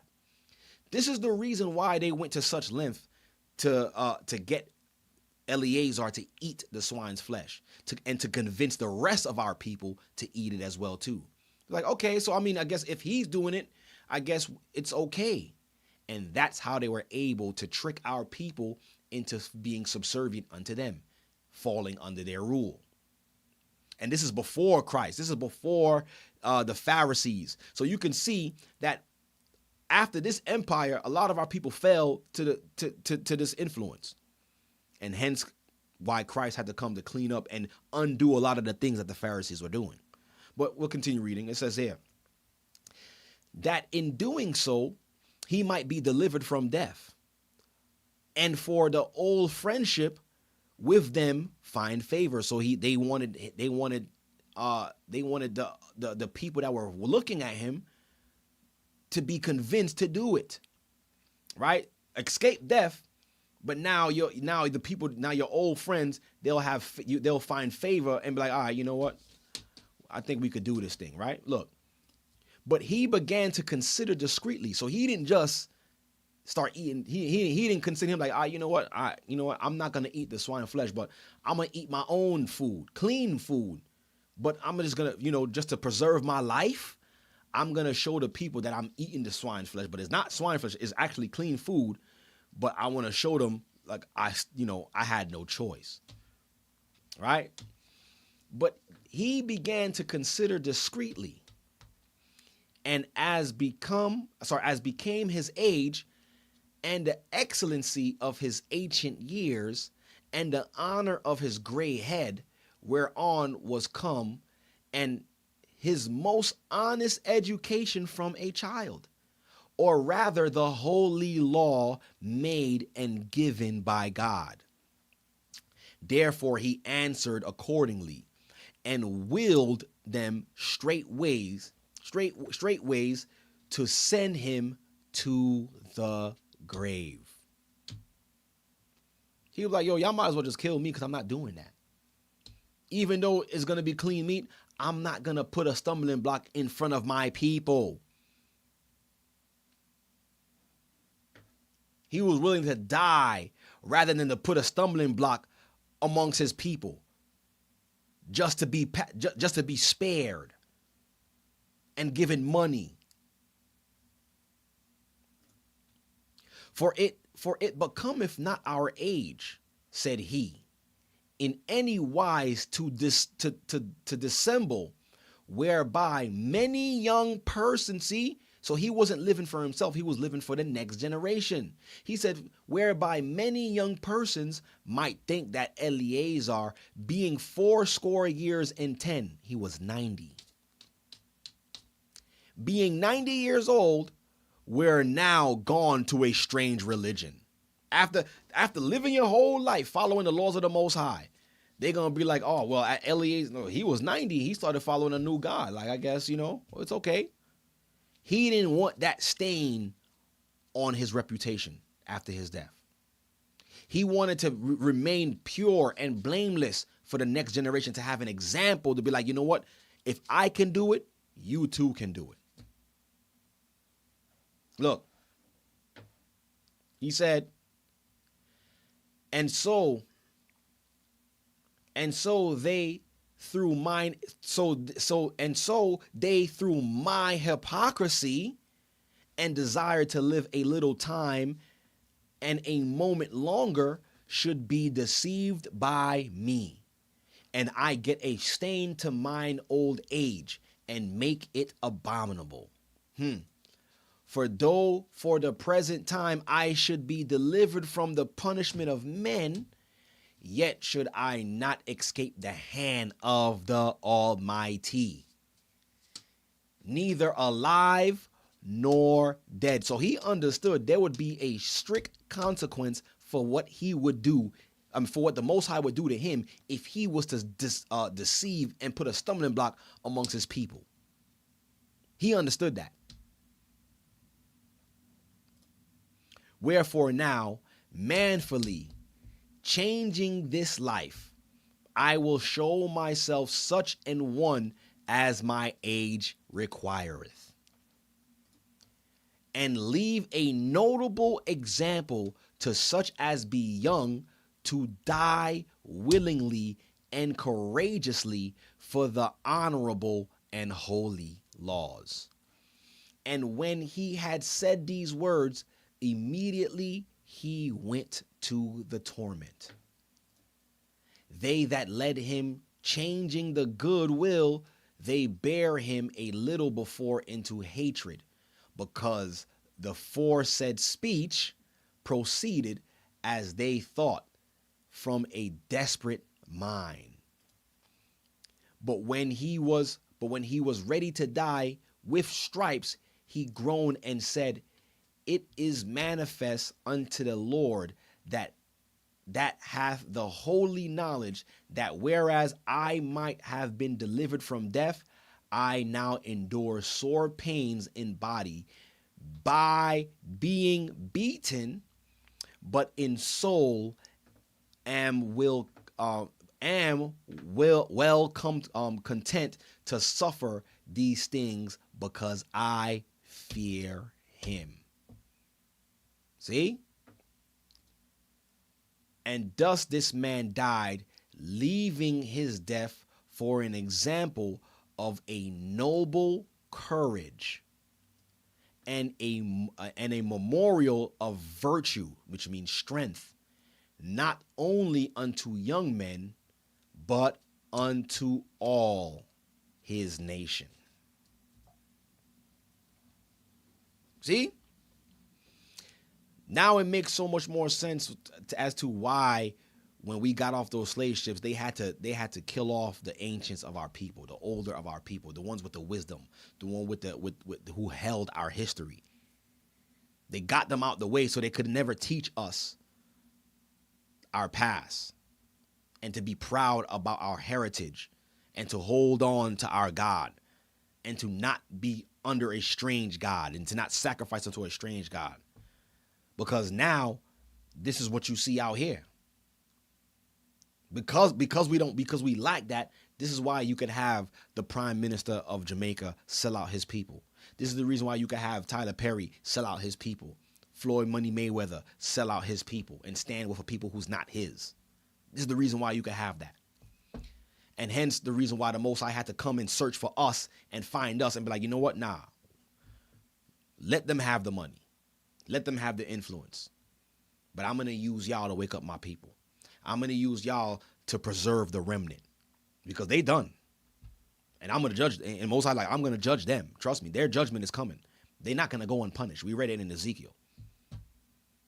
But y'all, I need y'all to help protect the remnant. I need y'all to show them that there is another way.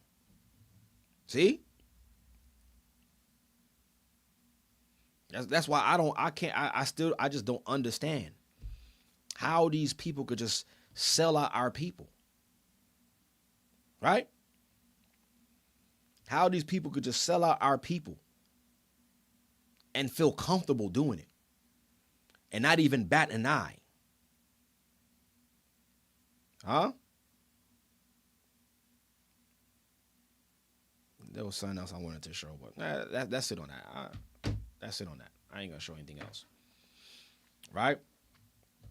I ain't going to show anything else. All praises be to the Most High, brothers and sisters. Also, brothers and sisters, I would be remiss if I didn't mention this. If I did not mention this. That the Hebrew and Bible Academy has already started. It started Sunday, September 7th. We're still accepting applications. Okay? We're still accepting applications. If you would like to join, it's not too late. You will receive all of the lessons from September 7th until now, and you will be up to speed. And if not, you can always join for the next installment as well too. Visit us at historytimes.org. historytimes.org to enroll. You just click this enroll button and it'll take you through all the steps. Y'all see the theme of this installments of the academy is revelation. right? The mysteries of spiritual realm. The mysteries of the spiritual realm, right? So, brothers and sisters, a lot of information comes out of these academies, a lot of wisdom, knowledge, and insight, especially with the news with Elder Rawchaa and Elder Lawya. And if you want to learn the Hebrew language and learn the alphabet, you want to do so in this Hebrew and Bible Academy with Elder Lawya. Brothers and sisters, you don't want to miss out. HistoryTimes.org. You are invited, right? And oh man, praise the Most High for such a great broadcast, man. You know what? I'll do this real quick.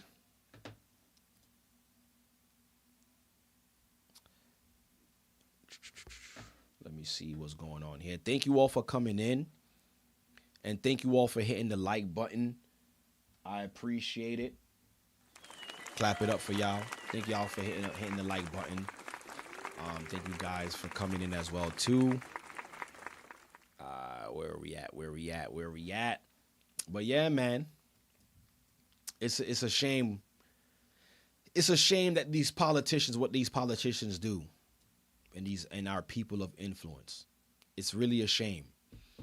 And this is the reason why I had to ask, where are the black leaders? Where are they? And it's only gonna be the Most High Himself.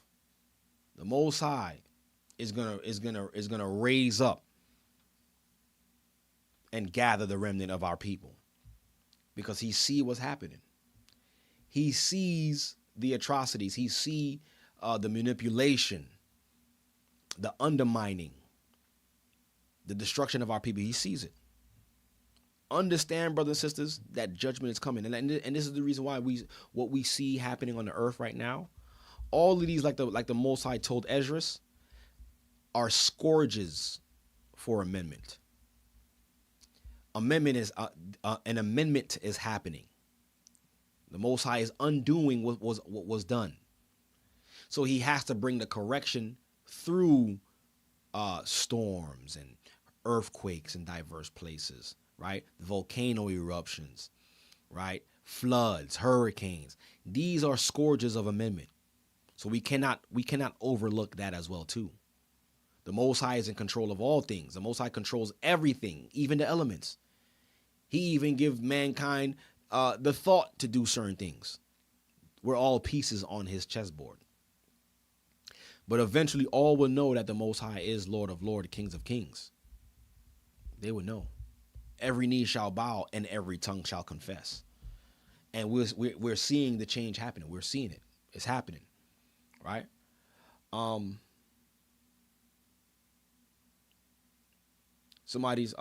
Mariam says, I need to talk to someone before I enroll. Send an email. Definitely send an email to go to historytimes.org. Let me see. Under enrollment, you'll be able to email. Let me see something. There is an email that you can email them. Give me 1 second.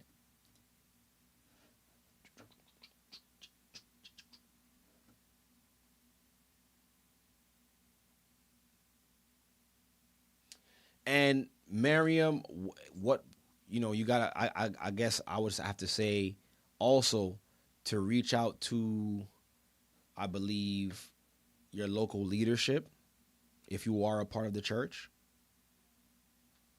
right? But if you, let me see something. Once you go into the enrollment page, you'll be able to contact the administration, and you can ask the questions there as well too. But if it's another type of question that you need to ask, speak to your local leadership, so that way, we can get those things sorted out.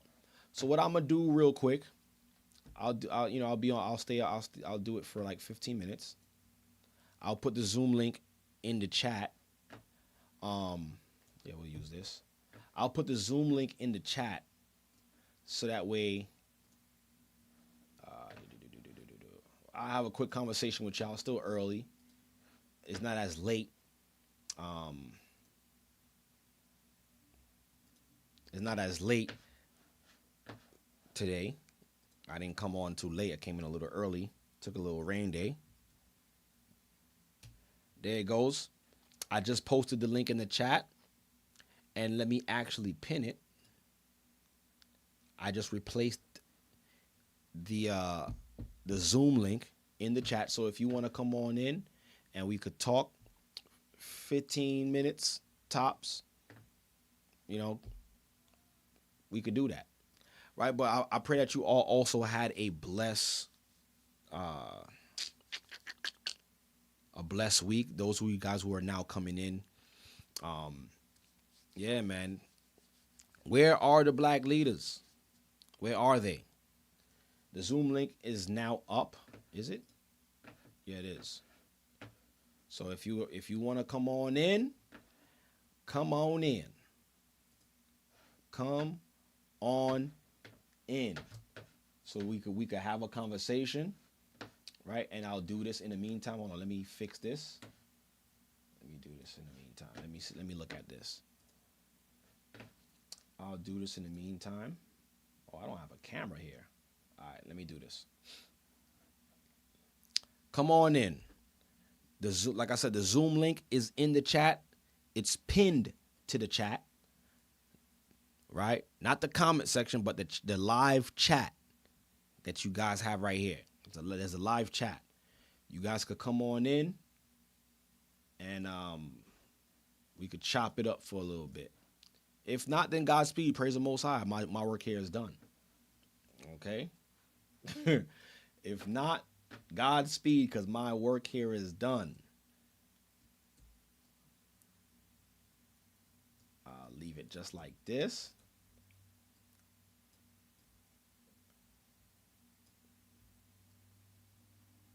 Right? Come on in. Did I even start it? Give me 1 second. Let me take a look at this thing.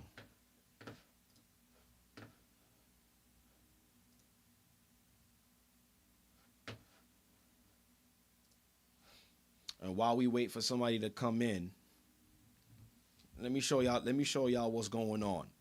Because our people, because we don't because we don't want to hear the Most High, right?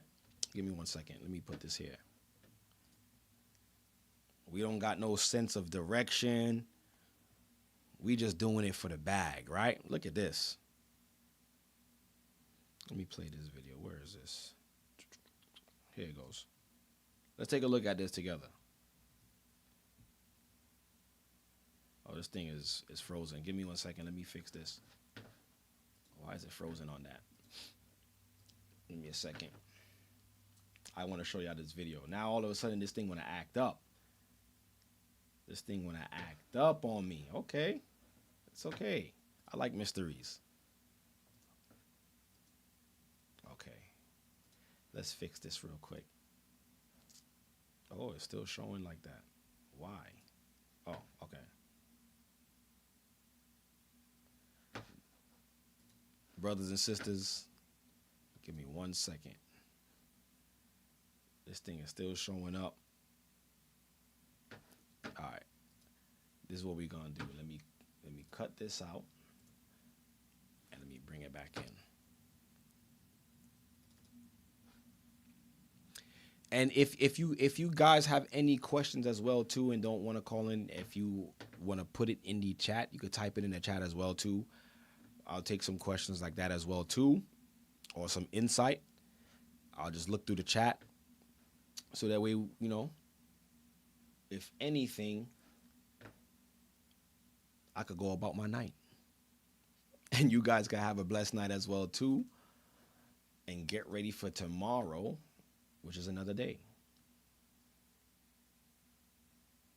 Oh, what's going on here?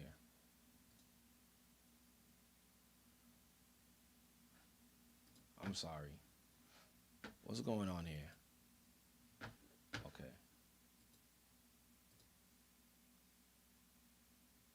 There's another video. There's a video that I want to show y'all, but this thing is acting up. It's always something. There's always something. All right, right here. Okay, let me see. Let me cancel this.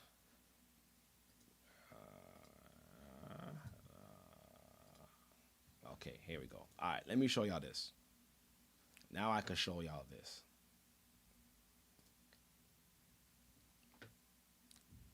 Let's see if it comes up. All right, it came up. Let's look at this video right here. Hold on. Volume. So look at it. It says prophetess. Okay, this is what the screen says. The post says, it says prophetess Juanita Bynum is selling restoration to restore you back to God for $1,066. She said that money is for God himself to pay his bills. You have, like you have never seen. Like you have never seen. $1,066 is nothing. You can get money back. Yes, Lord. He just said 5 more people are sitting here deciding, but you're not deciding about money, you're deciding about your future. You're not deciding about money, you're deciding about your future. He said, come now. This isn't about money, this is about your future. It's literally about money. This is about the restoration of your faith. He said, God wants some people to pay some bills for him. He said, what? Everywhere you go. He said, I will handpick 21 people in the building that will sow this $1,066 because of what I'm getting ready to turn around in their life. And it's something because in this season,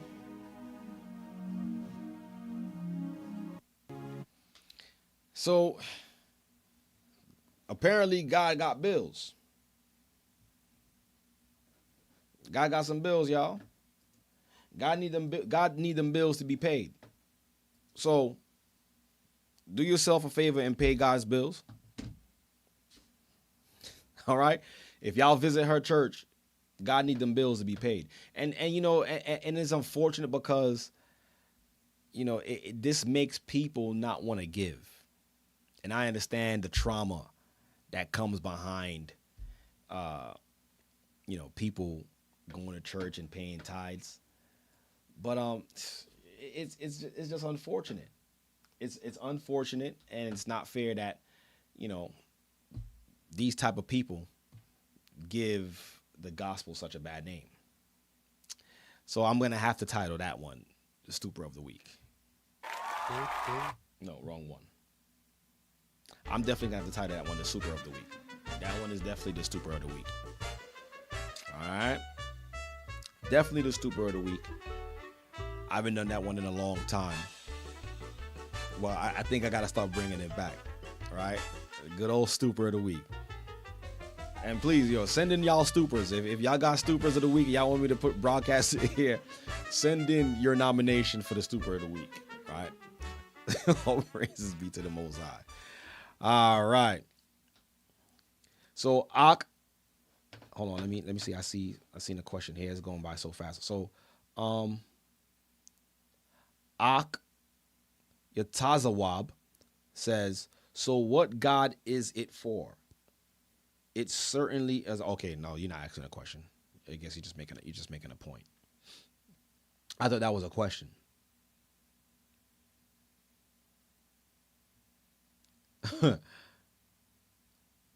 Someone says they know a Stooper every week. Listen, the way the world is going right now, everybody see it. If you go through your timeline on Instagram, Facebook, whatever, you're going to find a Stooper. It's all around us. You can't escape it. It's here and it ain't going nowhere. It's here to stay. All right. Let's see. Let me scroll up to see if there was anybody who had a question. If not, it's Godspeed from here. It's Godspeed from here.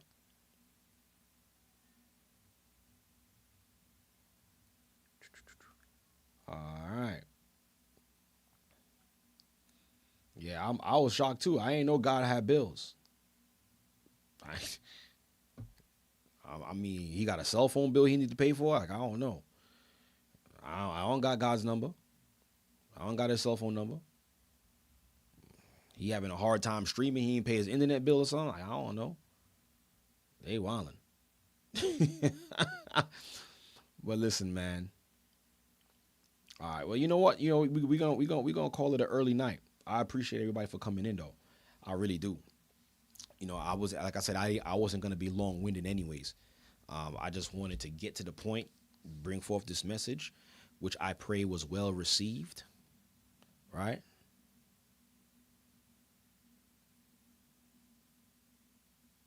Let's see what we got here. Oh, Zaya's vlog says, I have a question. When you gonna have another Gen Z podcast? You know what? I was thinking about that too. And I wanna put another one together because I was having a conversation with some brothers, and there's definitely some more information that gotta come out when it comes to the Gen Z. So I'm gonna work on that one. But one thing that I am working on, we about to shoot really soon for it. Another installment for the Young Men for Christ. Another series of the Young Men for Christ. We're about to start shooting really soon. Really, really soon. And the topic, brothers and sisters, oh my goodness, the topic for this Young Men's for Christ conversation that we're going to have, that we're going to shoot really soon, is titled Fatherhood. And we're going to talk about fatherhood on every aspect of it. So stay tuned for that. That's going to be, I believe that's going to be one of the more powerful Young Men for Christ segments that we've done, because a lot of people deal with father issues, daddy issues, and a lot of us don't even know how the relationship with your father and your mother as well too, if those are not intact, how it affects your life moving forward. So that's going to be one that's going to be one of the best ones, I should say, right? Tina Salvatore asked, are you going to drop another album? And the answer is, drum roll please, yes.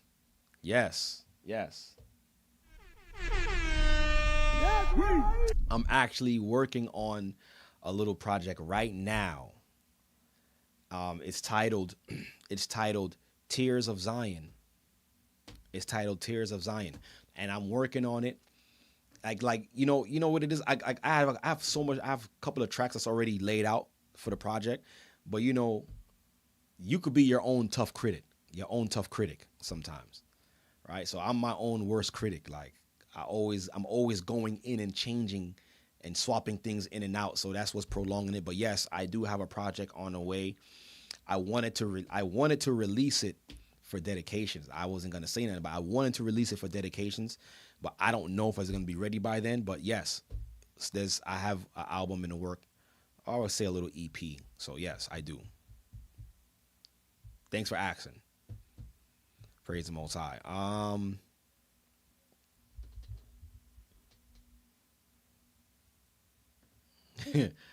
Zaya says, you've hit so many topics lately that I've been like, we got to get back together and talk about this. Now we do. I got to get, and I want to broaden the stage. I want to do it probably from 18 to about 28.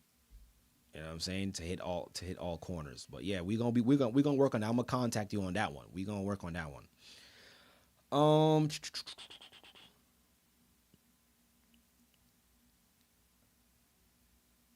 Shalita says, what about a volume 2 worship instrumental music?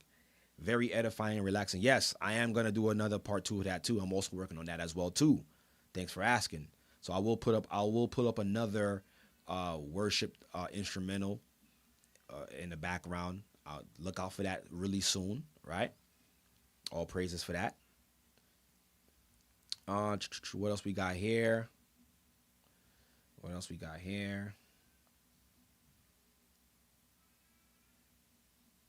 Shalom, Sister Maria, G.O.C.C. ATL, Barakatah, and bless you and your household as well, too. Right? Praise the Most High. But yes, brothers and sisters, this looked like it's my time. Usually I'm coming on around this time, but today I'm ending at this time. Praise the Most High. Right?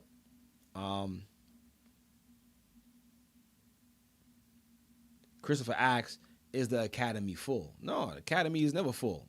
I don't think the academy is full unless I don't know if you're talking about the homeschool academy.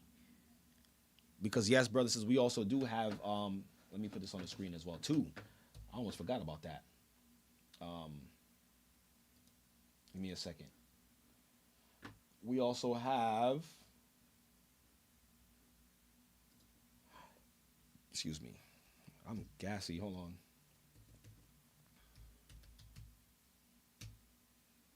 We also have, get this out the way.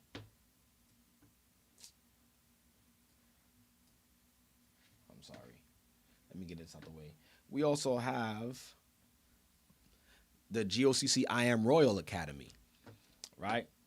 This is the first year of it, of home-based, faith-based school, online school for our children.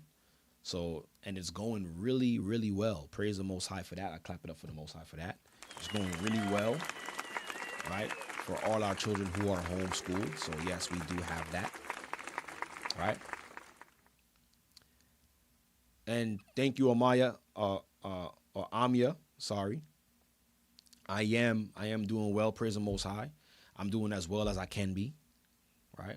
As long as the Most High give me strength. All praises be to the Most High for that. Yeah, man. But we do have the I Am Royal Academy. So, if you have children that are homeschool, you want to partake, there you go. Send an email, right? But yeah.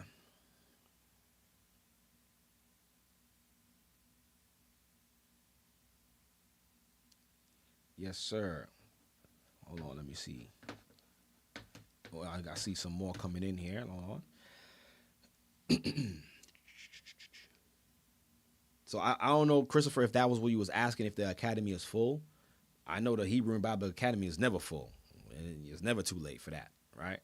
KD Naturals, Shalom, salute to KD Naturals. Also, brothers and sisters, check out KD Naturals, the greatest and the best products that are available as far as health care, skin care, right? You want to head over to KD Naturals, kdnaturals.com. Get your fix, right?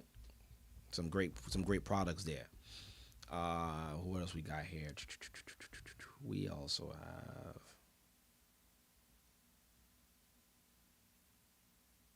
Oh, I see brother.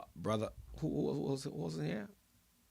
I see my brother Asher is here. Salute to brother Asher. He also, you be seeing me wearing his products. You be seeing the elders wear the products. He have his own clothing line as well too, right? Judah Wear Clothing or Judah Wear, right? What's the website? Judah, is it Judah Wear? I believe it's Judah Wear.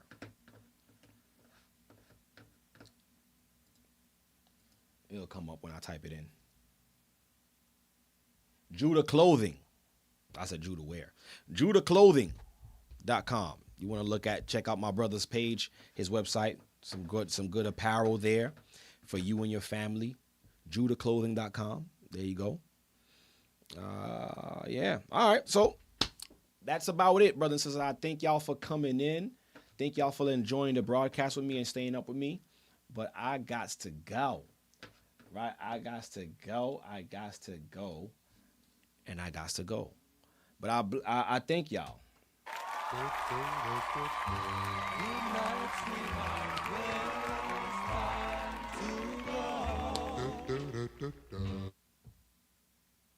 You could be anywhere in the world, but you're now tuned into the Born of Levi Experience. I didn't mean to do that. But yeah, brothers and sisters, I thank y'all for coming in. I appreciate y'all.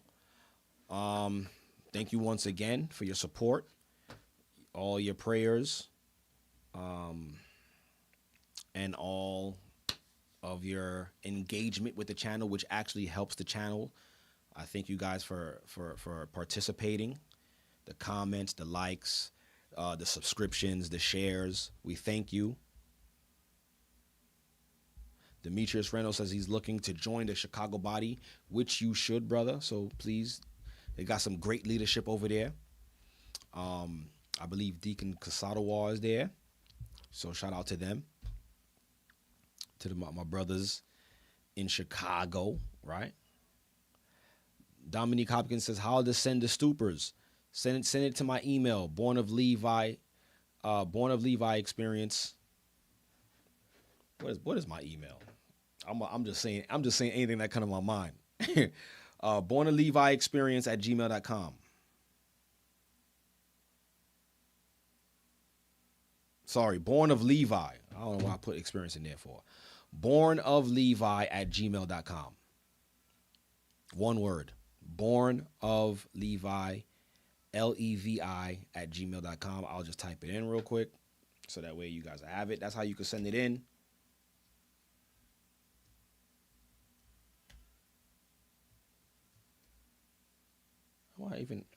Look what I'm doing. I'm writing on this thing. Right? I'm not even writing in this. I'm not even writing over here. Here we go. At gmail.com. Right? There it goes. I just put it in the chat. And let me pin it to the chat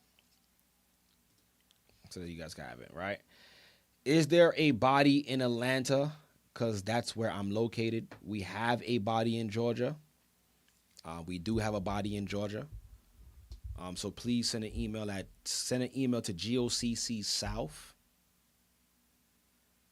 at Yahoo, I believe. G.O.C.C. South at Yahoo. Okay? G.O.C.C. South. Let me see. I believe yep. G.O.C.C. South at yahoo.com. If you're looking for fellowship in Atlanta. All right. G.O.C.C. South at Yahoo.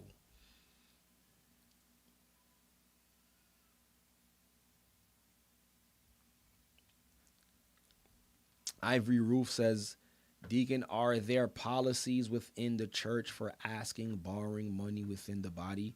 Yes, there are policies in place, and you have to speak to your leadership, speak to your local leader, whether it's a deacon or elder or a bishop. Speak to them to get the proper exacts of how to go about doing that. Okay? If you are part of a body. Amir says it was about to be 1 o'clock in the morning in England. Oh my goodness. Yeah, let me get off this thing. 1 in the morning over there. Let's go. All right, but praise the Most High. I appreciate y'all for coming in. Let me not stay on any longer, but next week, stay tuned for next week's broadcast. Most High willing, we'll be on. Have a great day tomorrow, right? Stay prayed up, sin not. Have a blessed Shabbat for those who are keeping the Shabbat, who will be fellowshipping at a local church in your area, or if you're just gonna keep it at home, have a blessed one. But thank you all for coming in. I appreciate you all. And let's continue to work. Let's continue to strive for righteousness and keep our hands to the plow. Right? Trust me, there's a reward for those who endure to the end. You don't want to miss out on that. But thank you all for coming in. I appreciate you. Love you all. Yeah. Shalom. Are you tired of reading the Bible and not really understanding what it means? Yo, you know you're reading the book upside down? I need a teacher. I got the perfect solution for you. The Hebrew and Bible Academy got you all covered. There, you'll learn the original Hebrew language with Elder Lawya, groundbreaking news from around the world with Elder Rawchaa, and all new up-to-date lessons, including including ancient history with Elder Rawchaa. Visit us at historytimes.org and enroll there. The Hebrew and Bible Academy. You're invited.